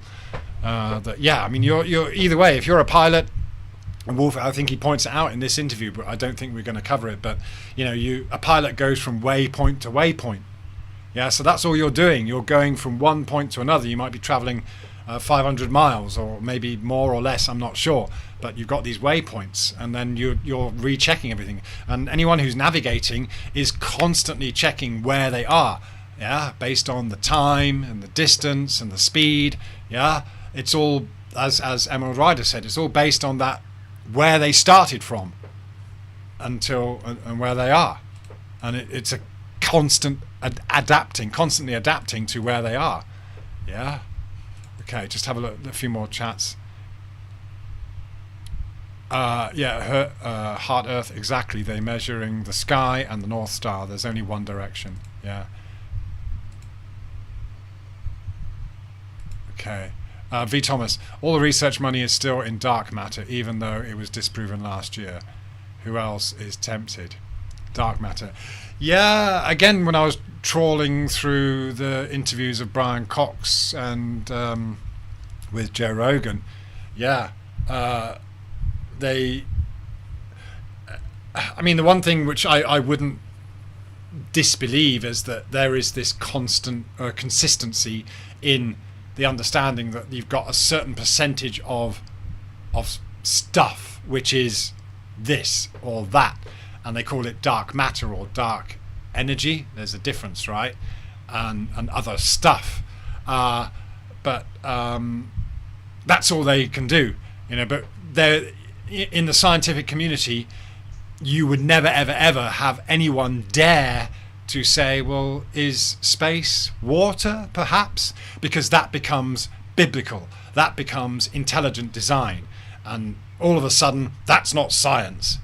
So it's in that way it's stagnated, right? It's just you've got these very fixed ideas, and they will not and cannot adapt and change from that, because they would have to let go or have to reevaluate everything. So just like Tesla said, they get lost in this world of equations. So there are certain things that you might know exist, but you don't know what they are, and it's going to be a long time before they ever even broach the topic of maybe is space water? Whereas you look at the stars and it makes sense. Okay, it could be water. Exactly, Post. Assuming you know what's outside the dome or whatnot, obviously. Of course, goes without saying. Squirrel Sniper, just like a submarine swims level with the ocean surface, parallel at 0 degrees. Right. So Emerald Rider gyros just measure angular velocities, basically. Okay, yeah. All right, cool. Let's carry on. And down is always directly down towards the center of the Earth. So it makes perfect sense that flying around a globe, the pitch data is not going to change. This is No, it doesn't. It doesn't make perfect sense that the pitch data is not going to change. Only if you invoke this idiotic concept of a globe Earth spinning beneath only your aircraft and no one else's. Yeah. And he keeps saying, oh, it's relative to the aircraft. But as we've just pointed out, and all of you have pointed out, you know, Emerald Rider and what have you, you know, it's all based on where you start from. So yeah, if there's no change, there's no change. And this, you know, whether we're using a spirit level, yeah. And Liz, yeah, if you're going, Liz Iron Maiden, if you're on your trip to the US, go and look for an inclinometer or some kind of level measuring device for your phone. And yeah, you can set it up, and you can prove to yourself that you can set it to be at a certain angle, and it will stay there, and it will know. So you can see the pitch going up and down, but it won't, you know, it won't deviate from its original level. Yeah. So this is it. This is what we're all saying, is that the Earth is measurably a level plane. And you're telling us this concept in all these different ways that contradict each other, that it's a globe, but you can't measure it or prove it. Yeah.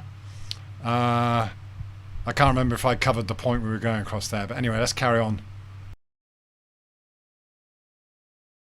massive misunderstanding the flat earthers have. Yeah. No, again, it's not a misunderstanding. We understand. We totally understand that you have to make shit up. You have to only refer to concepts. You have to believe.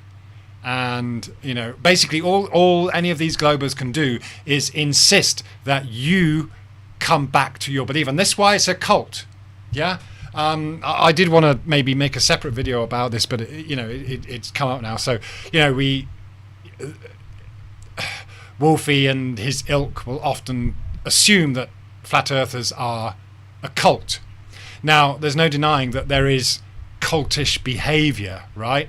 And again, that's why I kind of emphasized earlier on that to me, this is not about hating on other people. It's not about winning a contest. It's not about destroying other people, or being nasty. I honestly naively thought at first that people would just, once they'd thought about it and thought about these things and realized that we're just dealing with concepts, then they'd accept at least just accept this middle ground, a compromise that, hey, we can't measure it, we can't really tell, it could be anything, but no, even after 10 or more years, you still got this hard-headed Wolfie spewing stuff that he's been told is totally wrong. Yeah, because no, flat earthers, are not like, yes, he will have surely encountered people that maybe say, oh, you're not a pilot, or this or that. Yeah, and he would have encountered some nastiness, but he's equally as guilty of it, because he will bring out words, like he'll just say, you don't understand. You are, I can't remember the word. There's a word for not being able to understand mathematics. It's like, yeah, we can all, most of us can understand pi. And again, we can understand that you can, if you're given a certain distance, if I take a piece of string and it's 10 centimeters long, I can then imagine that piece of string is the circumference, and then I can calculate a radius of my imaginary circle from that. So what? It doesn't mean that the Earth changed shape just because I've got a measurement across a certain distance of the Earth. Yeah, this is all just calculations. So it doesn't matter whether you're good or bad at mathematics. Yeah, you can understand fundamentally that it's just calculations, and just like any mathematics, you got one thing, you can then derive the other from it, but it all becomes conceptual. Yeah. Hello, Leon. Once at cruising speed, set angle finder to 0.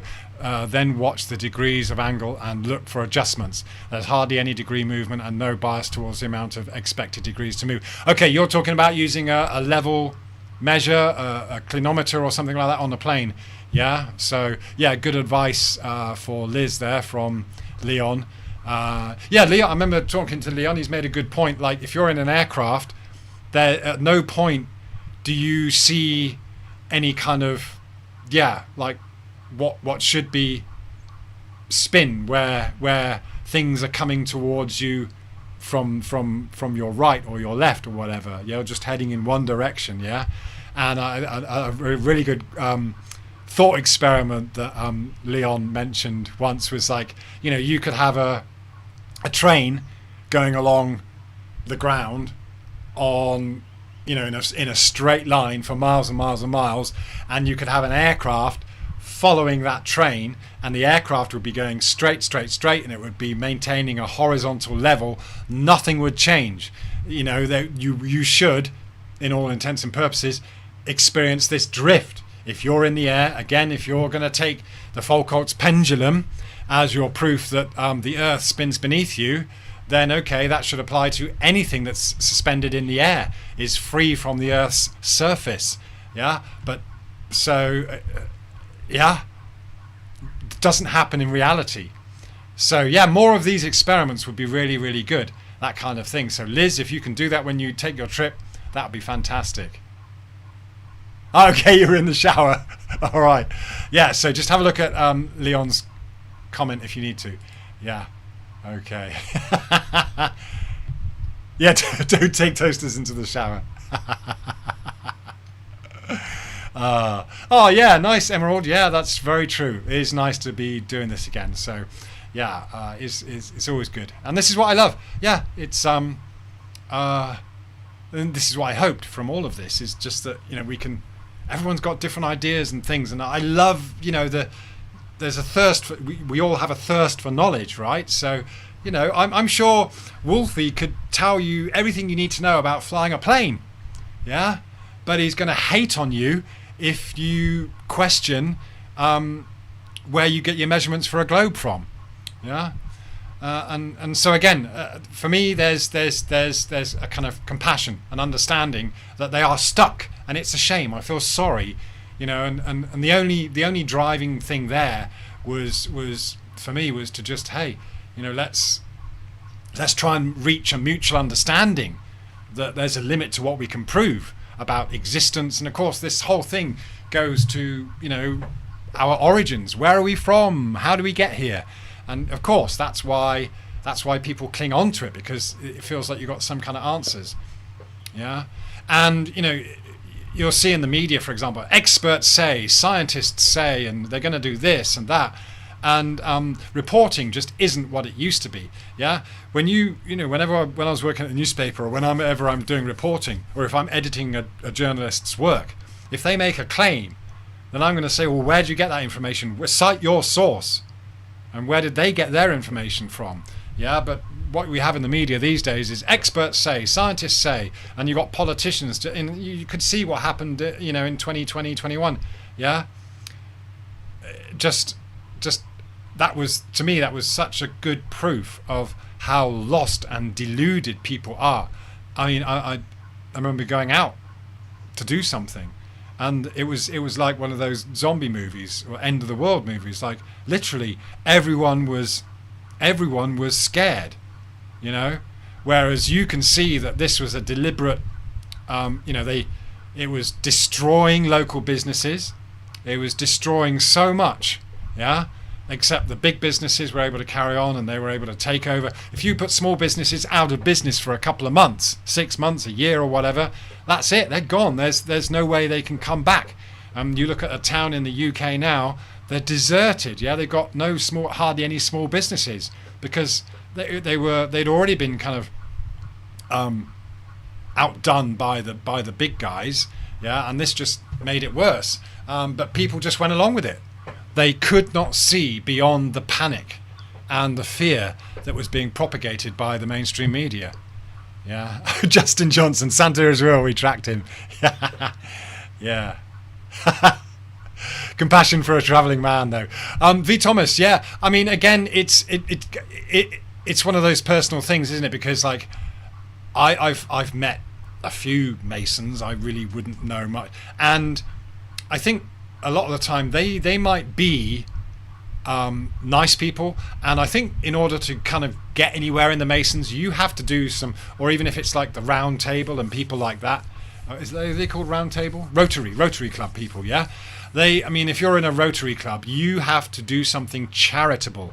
You have to kind of prove that you're out there doing stuff for the community, yeah? But at the same time, of course, it is for their own betterment, their own, you know, they want to go up the levels. So yeah, there is a selfish aspect to it. So they've got to put on this, but they've got to put on a show of being, altruistic or helping people out, right? Helping the community. But yeah, it's probably as you go up through the ranks, then you start to become more and more aware of the cliquiness and and you know, you're going to get told certain things that you can't share. And so it's then at that point where you would have to make that internal heart decision, right? Am I going to carry on with the deception, or am I going to break away from it? So yeah, no, I don't necessarily have compassion for those people that make that conscious decision to then carry on lying once they realize that there are lies. But there is understanding, not necessarily compassion, but there's understanding that people will do that. We are all victims of it, yeah, to a certain extent, yeah. And you have to be selfish to a certain extent if you're going to get anywhere in life, yeah, because people will drag you down. People will, even if you're a charitable, nice person, people will take the piss, and it is a jungle out there, right? So yeah, it is a balancing act. So it's again, that's why labeling people is kind of gets you kind of stuck, I suppose.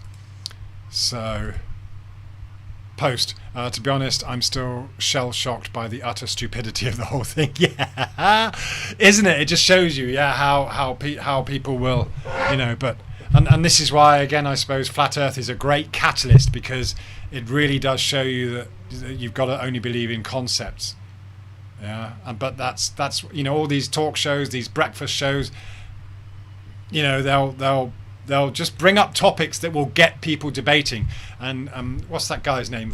Jeremy Vine or whatever, on TV in the UK. I mean, and what's the other one?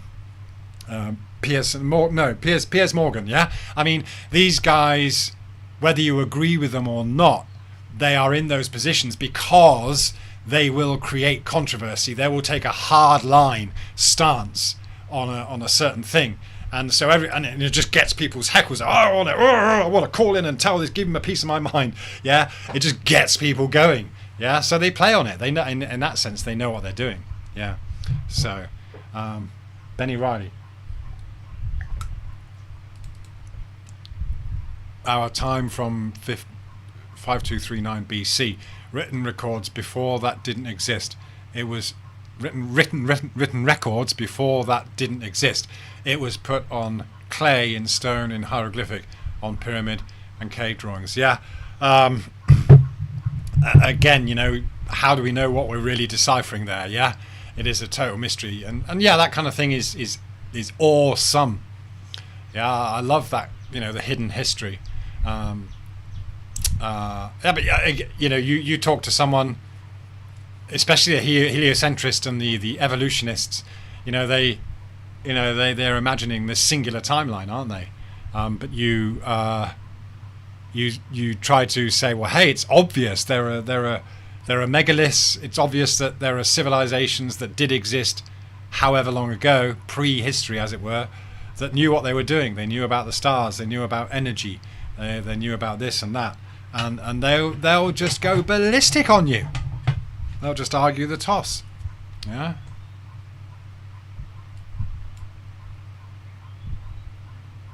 Yes, Justin, good point. History is written by the victors. Nothing more than history. Yeah. All right. Crack on. Yes. So what I like to refer to this as is actually a straw man. Absolutely. So Yeah. Yes, Duffy, he is the king of straw men. Yeah? And just like he's been told by so many people, his whole argument was a straw man. He's the king of straw men, and then he comes out and says, "Oh, that's a straw." But they've just shown that they've got 2 or 3 different straw man arguments depending on the point they want to make. What's that post? Because there is no way a past civilization could have come up with some sort of method to store their information of some sort of technical device. Then, whoop. Which then later got water. Yeah, that's a really good point. I think maybe, yeah, I really kind of embrace that idea that it doesn't matter how advanced your tech is, you would know that one day it's going to get destroyed. So yeah, let's carve it in stone. Makes sense. Yeah. V. Thomas, it's not fair though. Get off a cottaging charge only because your boyfie is a mason and can pull strings.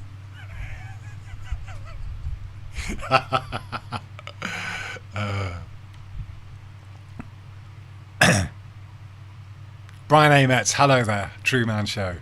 Logical observations. Oh, okay. Yeah, Sue Scott. 9 out of 10 Globers love balls. Yeah, they are, MSF. They are definitely misleading people. They are, because they got nothing practical to back up their claims with, yeah? Absolutely. All right. When a flat earther makes a claim that the pitch data should drastically change on the globe model, that's a straw man.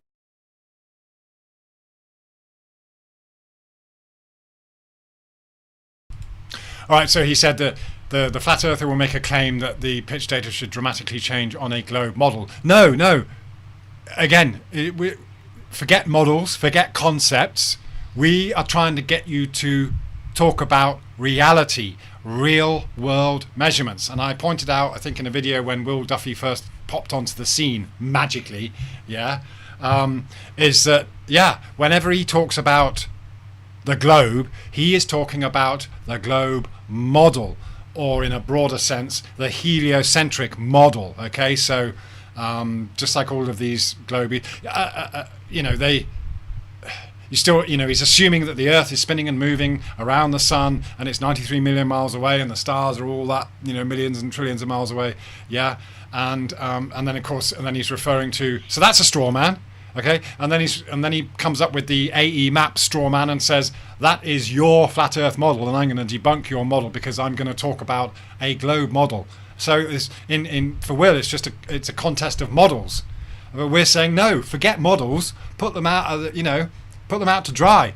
Yeah, come back down to Earth, demonstrate and make measurements, not calculations for a model.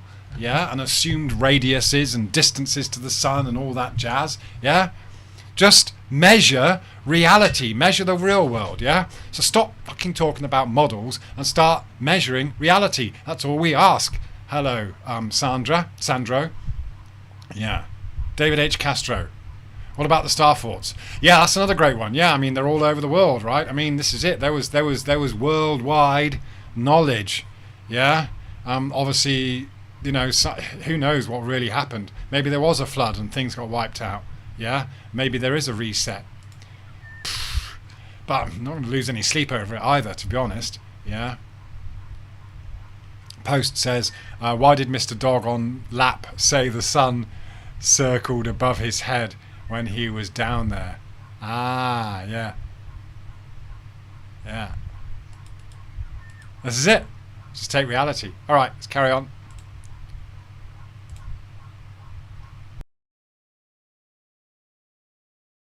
Completely. That It's is not completely what the incorrect. globe predicts. That is not what you understand and what happens in aviation.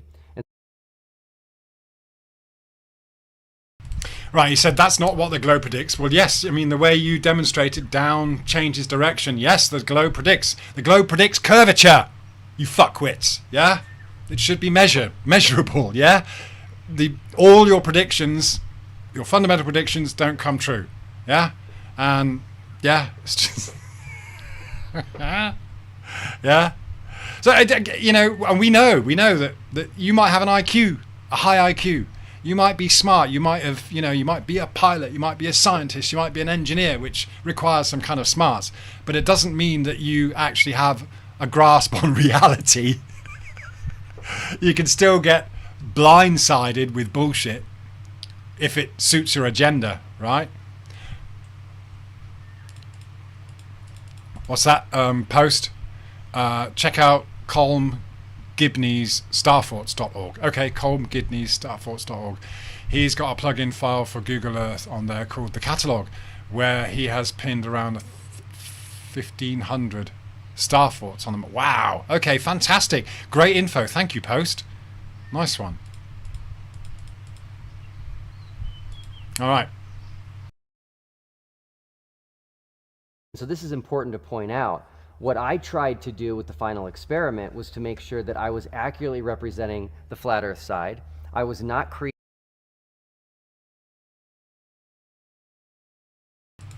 absolute bullshit, Will. That is 100% lies. He says I tried to accurately represent the flat Earth side. Again, it's a false dichotomy, picking sides, and in no way did he accurately represent. And even when I did have a few conversations in the comments section with him when I did some videos about him, and then he made a follow-up video, but he didn't talk about what I talked about. He just mentioned a few people in flat Earth. Yeah.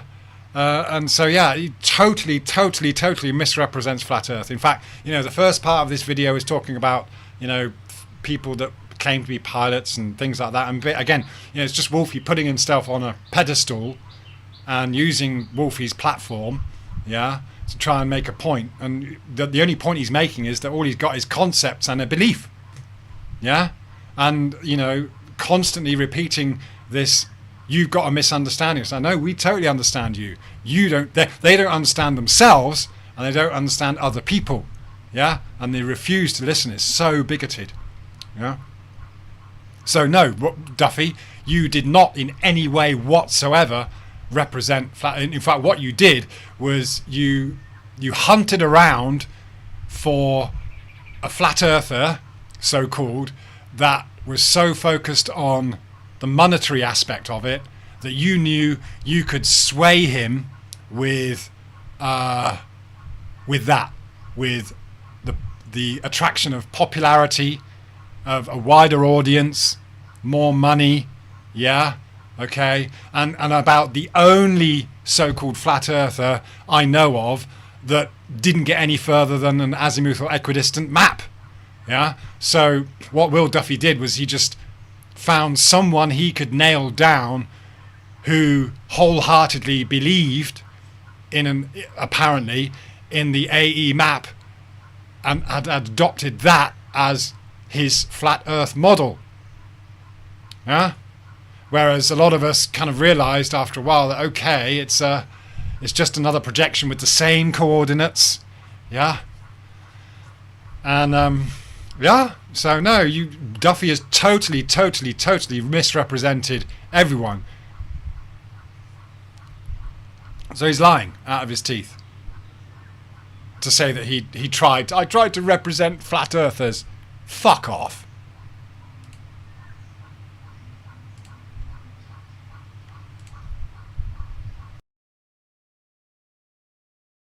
like to refer to this as is actually a straw man. Absolutely. So when a flat earther makes a claim that the pitch data should drastically change on the globe model, that's a straw man. Completely. That It's is not completely what the incorrect. globe predicts. That is not what you understand and what happens in aviation. And so this is important to point out. What I tried to do with the final experiment was to make sure that I was accurately representing the flat earth side. I was not creating a straw man position that I could easily tear down. And so it's important to actually understand what the other people think and what their actual predictions are. So what I see a lot is flat earthers will make what they call globe predictions, but in reality it's just a straw man setup of what is true. 100% true. 100% true. 100% false. Yeah, 100% false. Yeah. Again, the predictions, nothing changes about what can be predicted in the sky, which is what the globe Earth is based on. Yeah. But the fundamental predictions of a curvature should be measurable. They're not. The pitch doesn't change. Level is level. You can't discern between horizontal, level, and curved. Yeah. And he says in aviation. So in aviation, what they're saying, what Wolfie is actually saying here, is that we cannot measure any curvature. It's level all the way. Yeah. All right. It's just. Oh, Benny Riley. So debunking the globe takes me about 10 minutes, guys. I'm absolutely well informed and can't be programmed anymore. Period. It's awesome to find what you're seeking from within, folks, and liberate. Yes, exactly that, right. Yeah, because this is the whole thing. You're free from belief.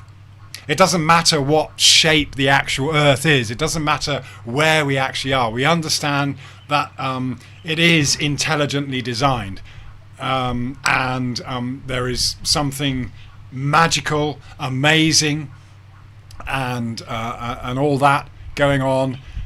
But you are then free. You are free from those beliefs, and that again, it applies to all aspects of life. Yeah, you're free from the attachment to your identity. This is the main thing that really intrigues me, is because someone like Wolfie and Duffy, they are attached to their identity, and that's what you'll find with any glober. They are desperate to cling on to and that identity could be the knowledge they think they've acquired, the academic qualifications that they've got. I can tell you how far Jupiter is. I distinctly remember reading a book when I was a kid, and it had this picture of an astronaut apparently it was just a painting, right, of an astronaut on his hands and knees, struggling to crawl on Jupiter, because the concept, of course, that Jupiter is so much bigger and the gravity is so much more that you wouldn't be able to stand up on Jupiter. And it's just a concept that I understood, and it's something that you could repeat to someone else because it's knowledge that you gained, and you'd feel some kind of superiority from that. I know something you don't. Yeah, or I've got something I can teach you. But is it real? No.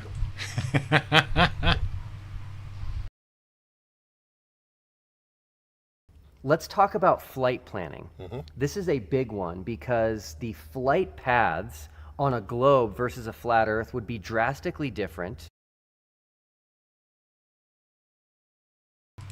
No, again, Will Duffy is referring to the AE map and saying, that if your flat Earth model compared to the globe means the flight paths would be different. It's like, no, again, you're just going from waypoint to waypoint, north, south, east, west. It's horizontal, yeah. And again, he's already said there's no compensation for curvature. There's no change in pitch. No one's actually measuring or going around a globe.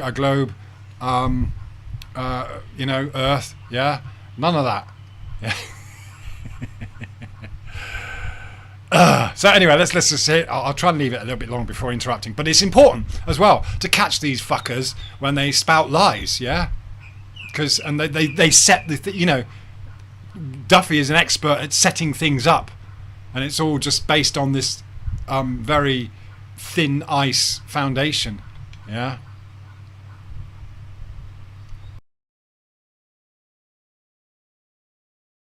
Absolutely. Planes need to get to their location. They need to get there in as short of a time as safely possible. Yes. They need to make sure they have enough fuel.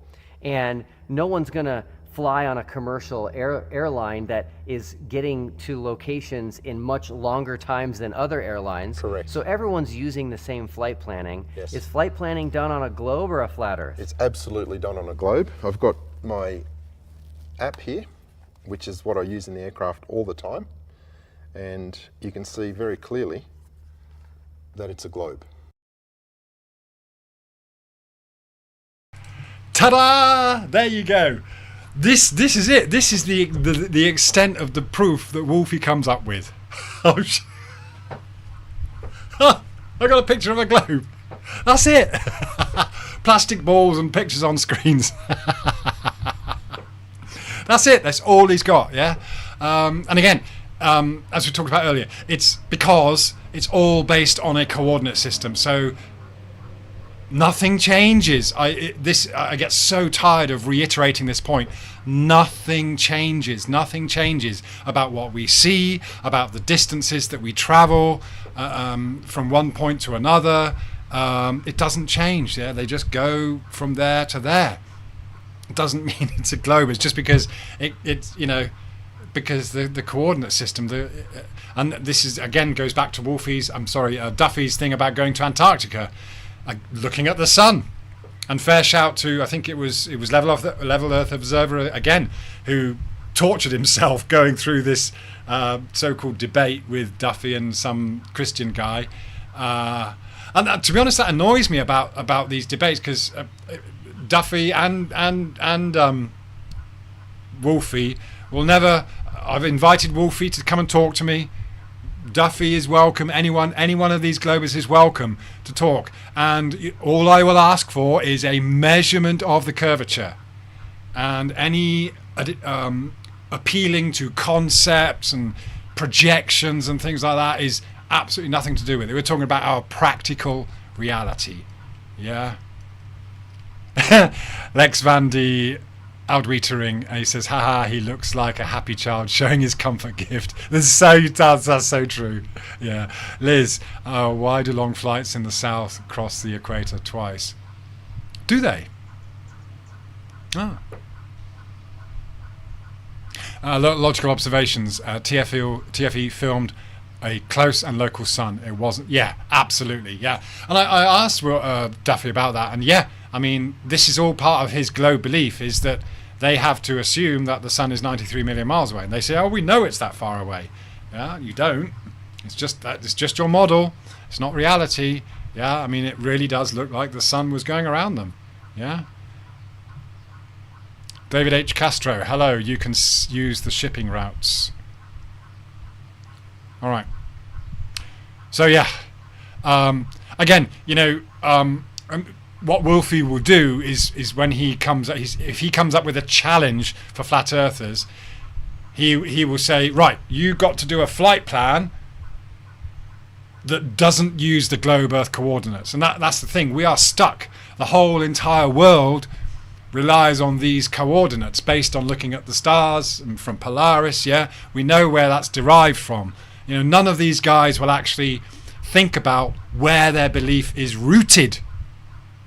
And again, with time, yeah, when you're navigating, you've got to keep a record of the time in your departure point and relative to GMT. If you don't have that, you're screwed as well. Okay, Benny, you going off? Okay, cheers, mate. Justin Johnson says the 24-hour southern sun doesn't exist. Again, I'm not. I must admit. It's down to what you can prove, isn't it? Yeah. I mean, to be honest, I wouldn't necessarily call these guys out as lying about the sun appearing for 24 hours in Antarctica. I honestly didn't know before then whether there were, you heard it. It was written down, and you can find examples of this on the internet. Yeah. But you can't actually know from your personal experience whether it exists. So I wouldn't make a claim either way. And of course, that was used against the flat earthers when people started saying, "Oh, that's fake. You faked it. You did it in a studio and whatever." Or even when it comes to the Jeff Bezos thing, going up into space, and it's all done as it could be. We know they could do it. And we know that that's very likely, especially when you want to ensure that the astronauts remain safe. The same goes for the moon landings. Yeah, you can shoot the rocket up there and you wouldn't know whether there's people in the rocket or not. And all they got to do is keep up the pretense when they apparently get back. But I can't make a claim either way. So obviously, if they really did go to Antarctica, wherever it actually is, that's fine. And if there is a 24-hour sun in Antarctica, that's fine too, because although it might not appear to work on an azimuthal equidistant map centered on the North Pole, that isn't a flat Earth model. It's just a map projection anyway. Yeah, so this is where Will Duffy was able to find a chink in the armor, as it were, because he picked on that vulnerable point.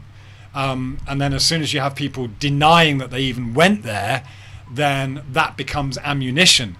So without being able to prove anything either way. So for me personally, I entertain all possibilities, and we don't know what the sun is actually doing. We don't know whether there is or isn't a dome. We don't know whether the earth is, how contained it actually is. None of this stuff we know. So these are all assumptions, and again, I think what Level Earth Observer pointed out the other day was that Will Duffy made an argument against this Christian person he was debating against, that, oh, you're using the sun to justify your position. And so that's all Duffy's ever done. So again, a massive contradiction. Funny. All right, let's carry on with Smug Wolfie. We put our flight plans on that. We can overlay the instrument approach charts. We can pan around. That particular route that I've marked on there now is from Sydney to San Diego. And you can see that when you look directly above it, it will appear as a straight line. So absolutely false that flight planning is done on a flat Earth. It's 100% done on a globe. And so again, it's not done on a globe. No flying is done over a globe. It's just, again, all he's referring to is the coordinate system, which is represented as two hemispheres stuck together. Okay, starting with the North Star and going from there. The rest of it is all calculations, and it's just like I'm speaking English to you now, and anyone who speaks English can understand what I'm saying. Is that the coordinate system is just that?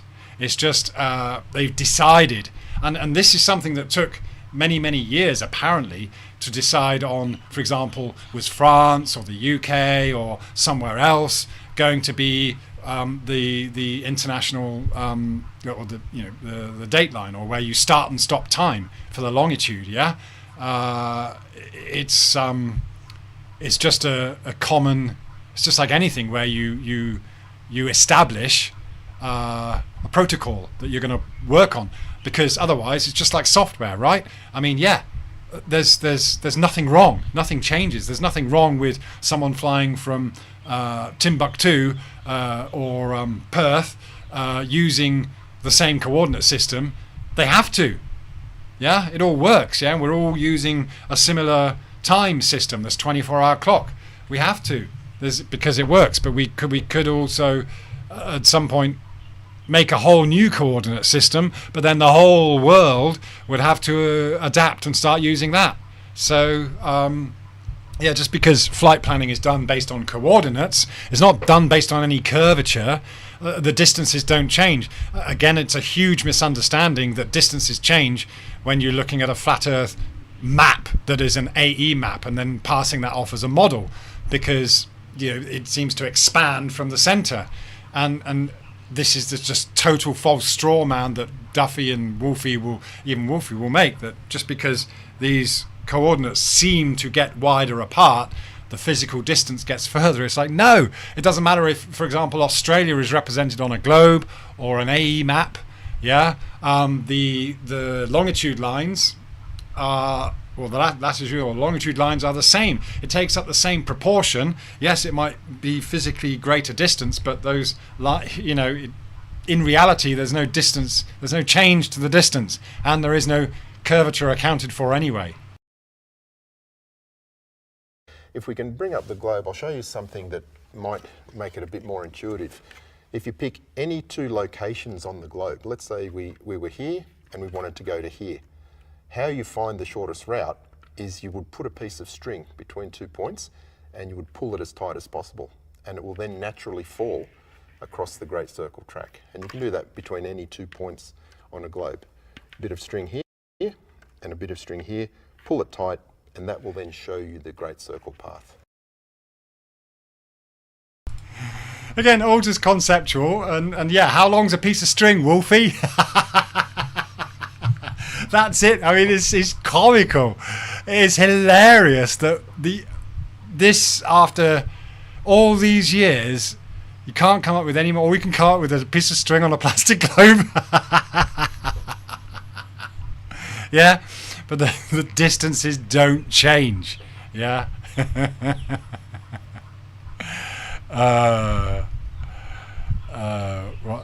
What do we got here? V. Thomas to Antarctica by rocket. What the fuck to get past the ships? We can't. Why can't we just wear our pirate gear and get on the armada of ships at the port? That way we don't have to be seen in the trashy boiler suits. Yeah, Liz, a huge arc in the north. Squirrel Sniper, even I would work to create a level surface, taking the rough face off and smooth to the touch. We will now use an ancient tool called a globe. I mean, yeah. Justin, but ships go over the horizon. Yes, okay, so does the sun sometimes. This is it. All you need is just one observation of the sun not doing what it's supposed to do, or ships not going down a curve, or the sun not sinking but actually shrinking. Oh man, Brian, thank you so much, mate. Thank you for your super chat there. Much appreciated. Ride on, Nick. Appreciate it. Thank you very much. Oh, it's fantastic.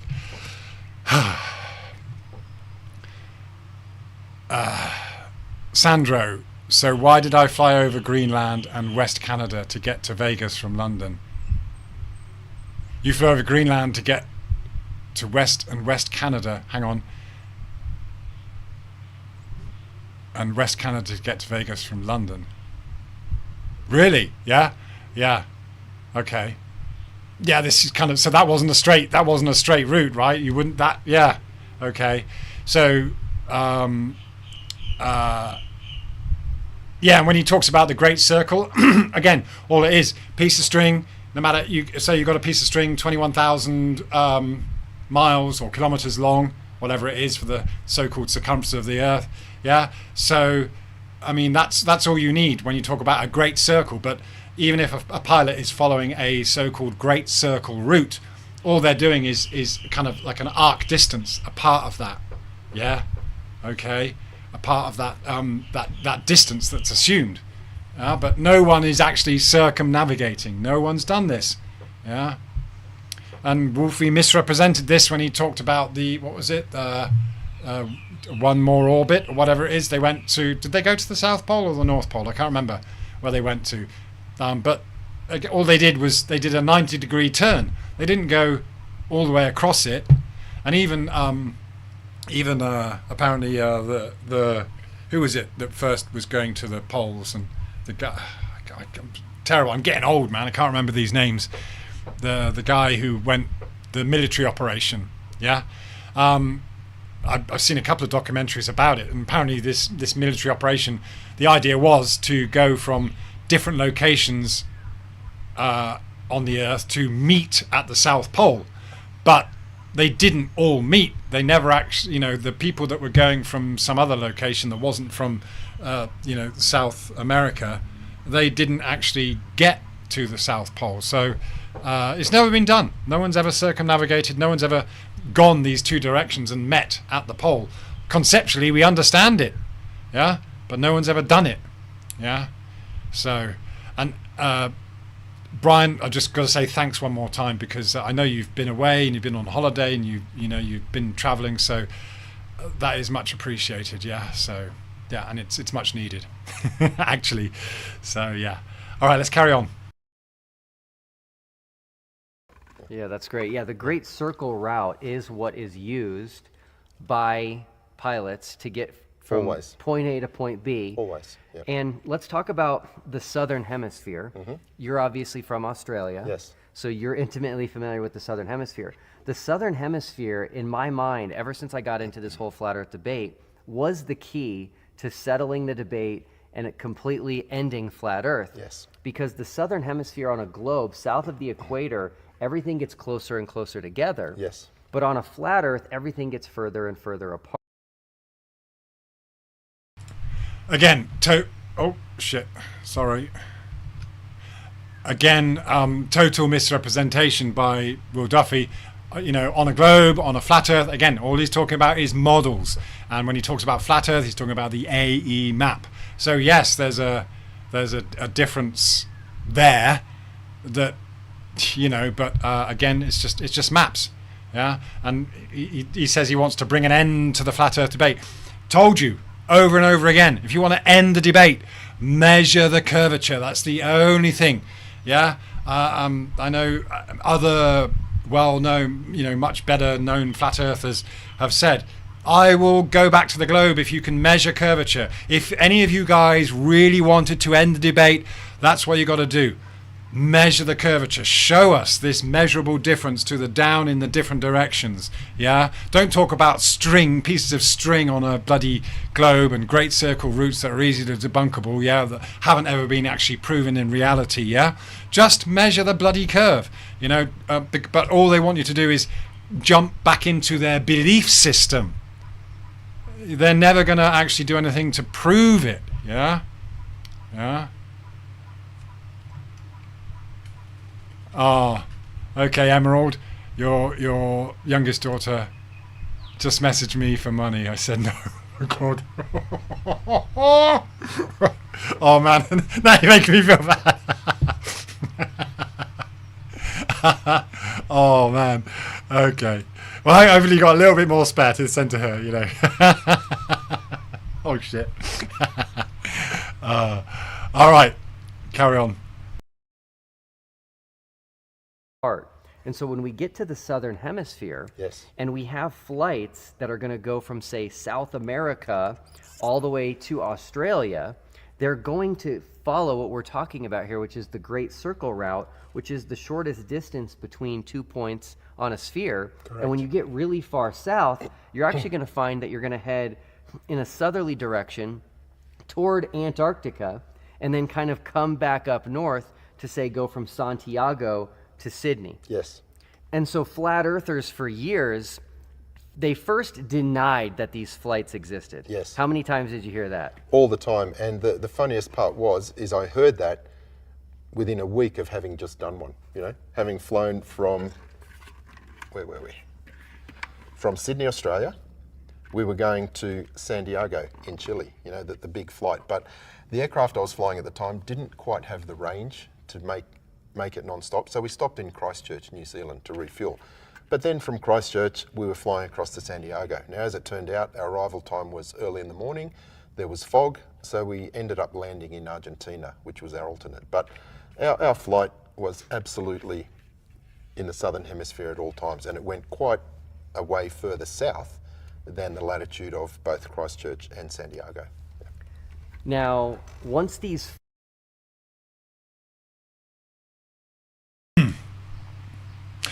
Yeah, I mean, he's saying, tarring all flat earthers with the same brush. It's a long way either way. That flight is a long distance, and there are many reasons why as oh my goodness.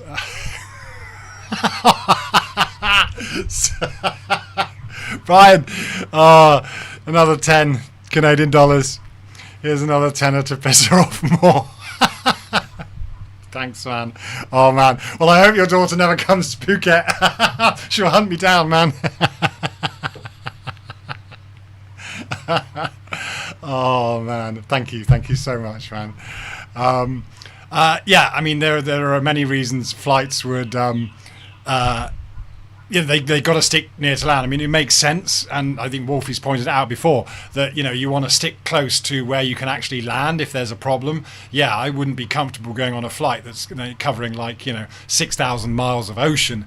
Yeah, you'd want to know that you can actually land somewhere. So as far as changing directions and things like that go, again, when it gets to, for example, around the south, I mean, what actually happens, again, it's something Wolfie's knows. I mean, you lose these cardinal directions. You get to a point when you go beyond the equator, you go south, where compasses don't necessarily work. So you are maybe relying on GPS, and again, you're relying on that inertial navigation system. So, but all we are referring to here is maps and a coordinate system. and where that's been placed on that. It really still doesn't prove that there's this curve or there's this antipodal thing going on in any way whatsoever. Yeah. So yeah, and again, it's not something I can hop on a plane and prove myself. But yeah, just, you know, it's kind of a moot point, really. Yeah. George Nada, hello. New York to Barcelona to Athens to Singapore to Honolulu to Arizona. Easy to follow on the Gleason map. Okay, yeah, yeah. This is it. I mean, it can all be done. It can all be mapped. Yeah. And it doesn't matter what kind of map you're referring to, does it? Right? No maps are curved anyway. Yeah. David H. Castro said it's not about proving or disproving a flat Earth. It's about proving the globe problems. Well, yeah, that's a good point. Yeah, the globe problem. The problem with the globe is that there is no measure of curvature. That's it. Oh, Squirrel Sniper. Wolfie is just jealous of Amelia Earhart. She was the first female to go transatlantic flight, wasn't she? Yeah. So, yeah. Flights were shown to be real. The flat earthers had to pivot. Let's ignore the fact that they actually said that if these flights were real, that would end flat Earth and it would prove the globe. They have a history of doing that as well. Again, falsely representing. Give us a guess. I mean, how many flat earthers do you think are out there? I mean, we know that we are totally misrepresented, but I know of a lot of guys in Thailand that understand this. Yeah, they understand the bullshit that we've been brought up with. Yeah, I really couldn't put a figure on the number of people that are flat earthers, but you know, you get these comments from Globers, oh, all the scientists agree in the world, and it's like, well, no, you don't know that, that's just a claim. But you know, truth seekers, flat earthers, anyone going against the agenda, the official narrative is suppressed. There's no way of knowing how many people really adhere to this. So,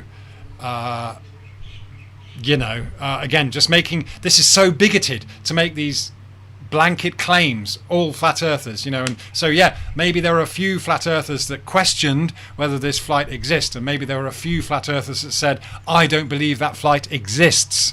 Yeah, well, okay, that's and again, you know, flat earthers are from all walks of life. You're going to get all types. Yeah, but you cannot. Again, none of these guys will take people on an individual basis. They want to make claims that, you know, you all believe this, and that just straw man. Yeah, just straw manning all the way. Yeah. Okay, a couple of comments there. Squirrel Sniper says, oh, she understood the maps give didn't fit reality over the Hawaiian Islands. Ah, okay. All right, sweet. Okay. Yes, she went missing too, says George Nada. Yeah. Leon Stone, interesting to see the trajectory of Bozo's trip. Yeah, I've looked at it. It's just a parabolic curved slightly, and then they drop down. Yeah, it's about three miles. The landing point is about 3 miles from the departure point, takeoff point. Nick is the goat. Thanks, Emerald. George Nada. MH370 doesn't exist. Oh yeah, that was a weird one.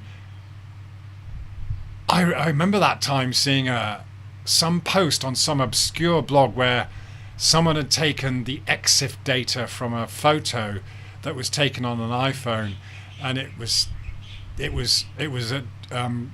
Diego Garcia. Yeah, so it was apparently, yeah, it's like there was so much mystery around that, but yeah, you could just take it as it didn't exist in the first place. Yeah. Sandro, I was in Morocco last year and I tried to flat smack some local Muslims, but they already knew. Yes, the Muslims know. Yeah. Yeah, they you know, they don't, yeah, they don't adhere to this globe nonsense. So, you know, there's a huge, vast amount of the world's population that no, it's not a globe, and it instinctively would like, what are you talking about, if you told them that we are a globe flying through space.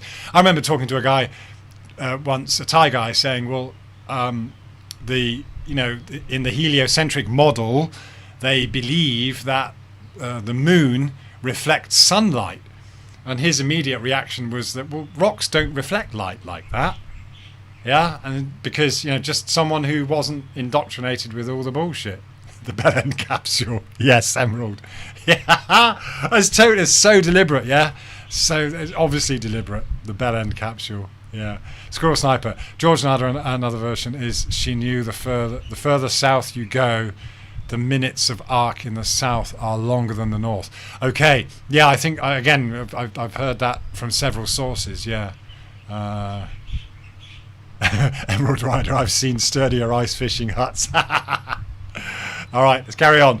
I don't think I'm going to get through the whole thing because I just want to introduce the Brian Cox video as well.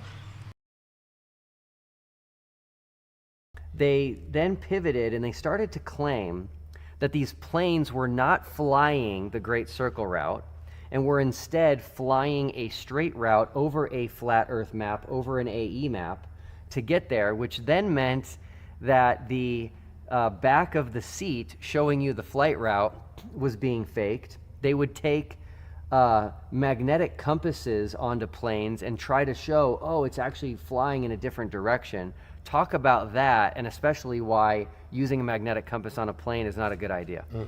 Absolutely. And I have videos on my channel that demonstrate this. I've taken a magnetic compass on our aircraft and on a number of commercial aircraft.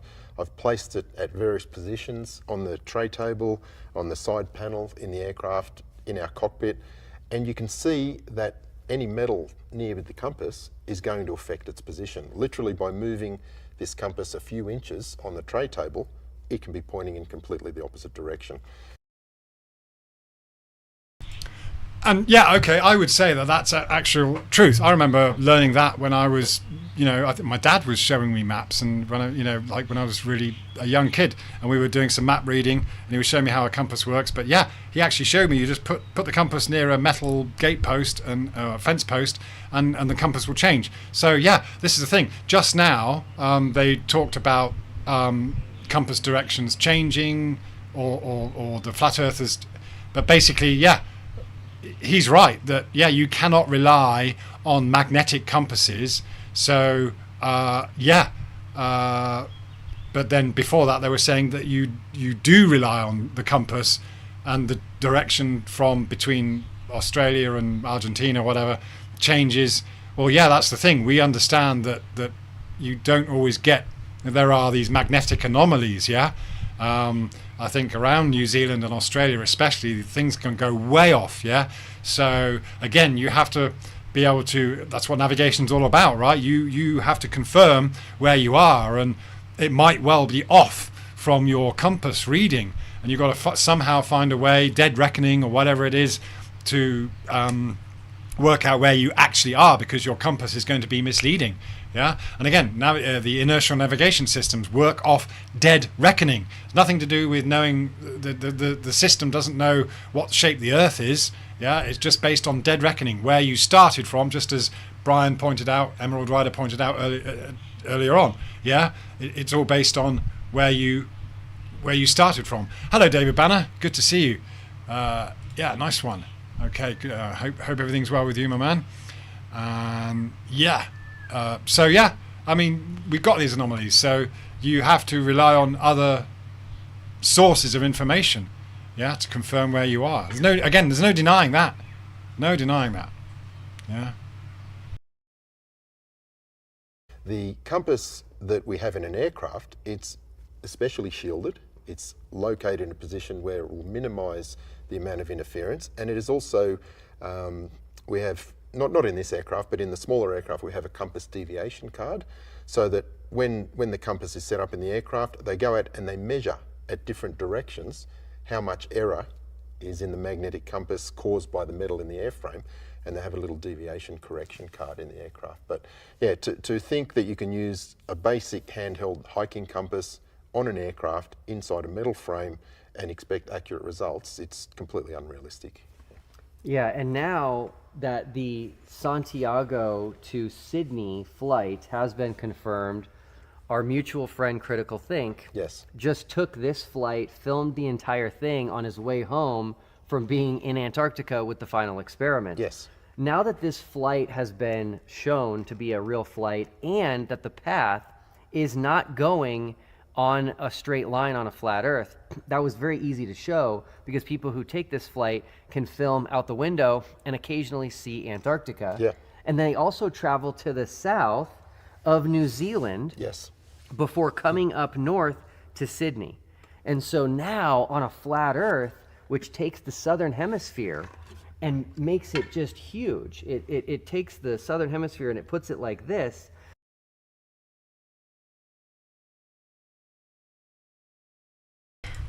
Yeah, just more straw manning, more and more straw manning by Duffy there. On a flat Earth, on a flat Earth. Again, he's always talking about the azimuthal equidistant map. He's never talking about the reality of being on a level plane. Yeah, all they've got are these maps, and then anomalies and this and that. And so I mean, to be honest, this is the only bit of truth that Wolfie's actually said here, is that compasses can't really tell you exactly where you are. So and okay, I think I've had enough of this for now with this one. Hi Rhett Priestley, good day Nick. Is it daylight in your window? Yes it is. It's 4:30 at the moment, so I will have to scoot off soon, but I'm going to just introduce this Brian Cox video. And what's that, Emerald? I think they get semis when they touch that. Yeah. Dan MC, the Frankenstein effect. George Nada, Air France Flight 447 crash could be found for some time. As air crash investigation states, there was no satellite coverage where it went down. Rio to Paris. Okay. Yeah.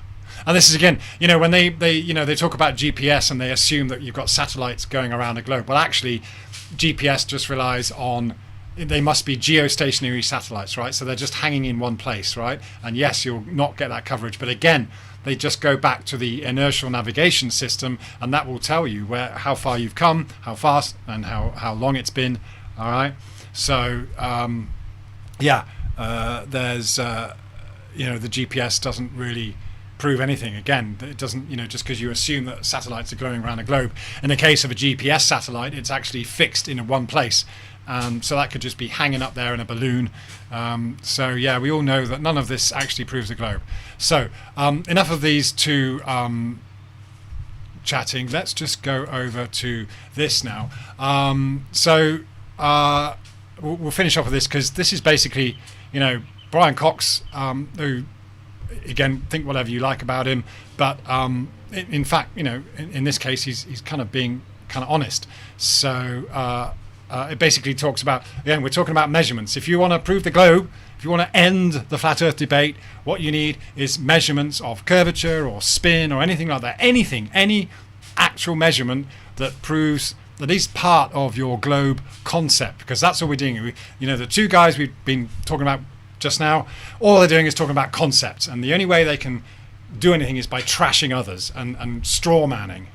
And then with Brian Cox here, he's talking with Joe Rogan. I think I put a link in the description of this. If I didn't, then I will add one later on. But he's just talking about how none of this assumptions about the heliocentric model have ever actually been measured. So let's just have a listen to him.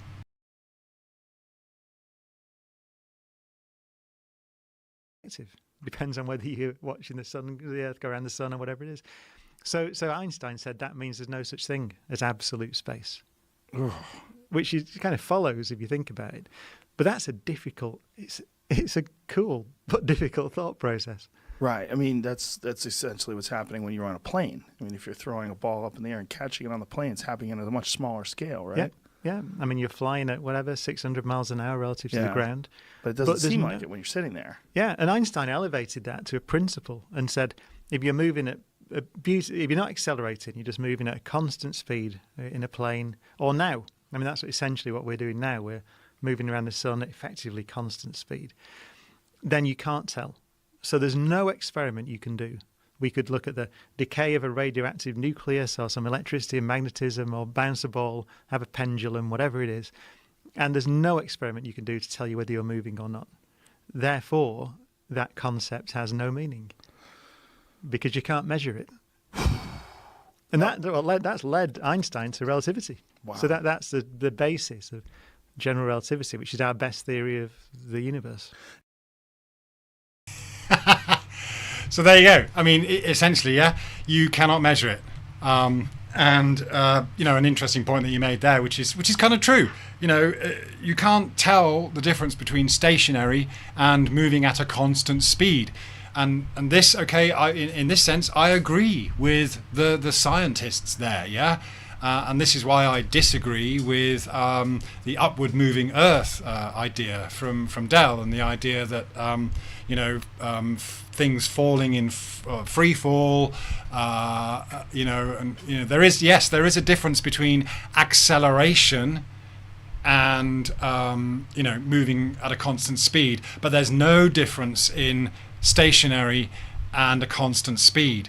Yeah, so yeah, I mean, where do you go? There's no way to measure it. You talked about all these different experiments, but it's funny that they talking about some weird kind of experiments, but nothing fundamental. So yeah, in that sense, at least Brian Cox is kind of honest that no one's ever measured this conceptual idea that we're on a spinning globe. And then you get people like Wolfie, who's a pilot, saying, well, yeah, there's no, the Earth doesn't spin beneath us. There's nowhere, and again they've said, Will Duffy's come out and said it, Critical Think's come out and said it, Wolfie's come out and said it, that there is no way to measure any spin or any curvature, none whatsoever. And this goes back to the whole thing, whether you're using a spirit level or whatever it is, there is absolutely zero measurement. No one ever measured any curvature, measured any spin. We've got the Michelson-Morley experiment, you've got the Aries failure and all these things, a few other things, again, kind of mostly looking at the sky and things like that, using various ways to try and find out if we can work out whether we're moving or not, or whether the Earth is curved or not. It's never been done. It's all conceptual. Yeah, the whole thing is conceptual and delusional, as you say, Scott Level Realm. Yeah, good to see you. Thank you for coming in. Yeah, Music Realm. Hello, Cox. Honest, he's following a script that doesn't work. Okay. Yeah. Yeah, I mean, we kind of talked about it. I don't know how early on you were in there. I mean, honest to the extent that he will. Say these things which are kind of true, like you can't measure the curvature or the spin or whatever, but of course in another breath he'll say, oh, flat earthers are morons because they don't understand the concept. Yeah, so yeah, in that sense, of course, he's just another one of these guys propping up the narrative, and will never deviate from that, will never actually question the contradictions that exist with the globe and all its predictions of curvature and things like that. Curvature, spin, yeah, there's no way you can do it. So hi, Tony Dixon, hi. You're all coming at the kind of tail end of it also. George Nada follows the Milky Way over 580 kilometers per second. Yeah. So this is it. It's great. I'm glad these guys are coming out here and helping revive flat Earth, as it were, and making these claims that they're going to end the debate. But the only thing they can do is come up with concepts and straw man arguments. So it's been nice to go through that. It's been fun. It was great. I really enjoy having the feedback there. Leon says a big salt flatter drone at a car can measure curvature if there was any. Yes, this is definitely something we need to kind of talk about doing and hopefully make some collaboration on. Yeah, Leon's got this idea of getting a drone and a car and a boat, or maybe kind of a modern version of the Bedford levels, or doing it some alternative ways where we are measuring level. We are measuring things going along in a straight line, and then things in the air that are, either are or are not following that. Yeah. Again, I would be happy. Yeah, I would be fine. It wouldn't bother me. Yeah, it really wouldn't bother me. If one of these guys could come up with a measurement, and I'd be I'd just say, yeah, okay, fine. But we know this is it. They've had 10 years, and Wolfie's been on the circuit for 10 years, and all you can come up with is plastic globes and pictures on his bloody iPad, you know, and talk about flight plans because he's talking about a coordinate system that was derived from the stars. You know, these guys are incapable of questioning the narrative. The only thing they're capable of doing is jumping from one compartmentalized concept to another, and then picking up on certain things that certain people might have said or done, and then branding or brandishing all flat earthers with the same brush. Yeah, so it's really good that you've all come in to share this. You know, thanks for doing that. You're probably bored sick of listening to these guys, but as I said, I had a few things that made life a bit difficult for the past few weeks, so it's really nice to catch up with you all again. And let's keep it going. Let's just hold the toes to the fire, as it were, and just keep demanding that code. Because if we weren't, you know, this is it. Not afraid. None of us are afraid of demanding a real measurement. It's like, give us a measurement and we'll accept it. And if it's repeatable, we'll go and do it ourselves. Yeah. So yeah, take your spirit level. Go and grab whatever thing you can on your phone. Do this over and over again. Yeah, Liz, when you're going to America, I hope you do a video about it. Yeah, or anyone's going on a plane, or anyone's got any ideas, I'd love to share them and talk about them, and hopefully we can do some stuff. If I get to the UK at some point, I'd love to meet up with a bunch of you guys. But yeah, as I said, I know there's a lot of flat earthers over here. And there's maybe some experiments that we could do, but yeah, I'm not fussed about interpreting observations and things like that anymore. You know, just a measurement would do me fine.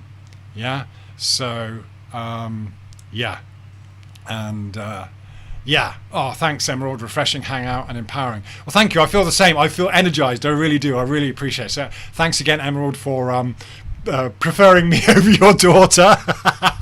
Just don't let her know where I live, okay? And oh yeah, hang on. Oh yeah, they're in the bookshelf outside. Yeah, okay. But yeah, I'm going to get on with some garden because it's just been so hot. It's murderously hot now. We've got the rainy season coming here. Oh yeah, one thing I will say before I go is that this is the thing. All this climate change nonsense and all that stuff. It's, you know, like, every year is Songkran, which is the new year. So around the same time of year, where you've got Ramadan for the Muslims, you've got Songkran for the Thais and a lot of people in Southeast Asia. And basically the full moon, once you have the full moon for Songkran, which was just last week or a week or so ago, yeah, the next day, guaranteed, the rains will come.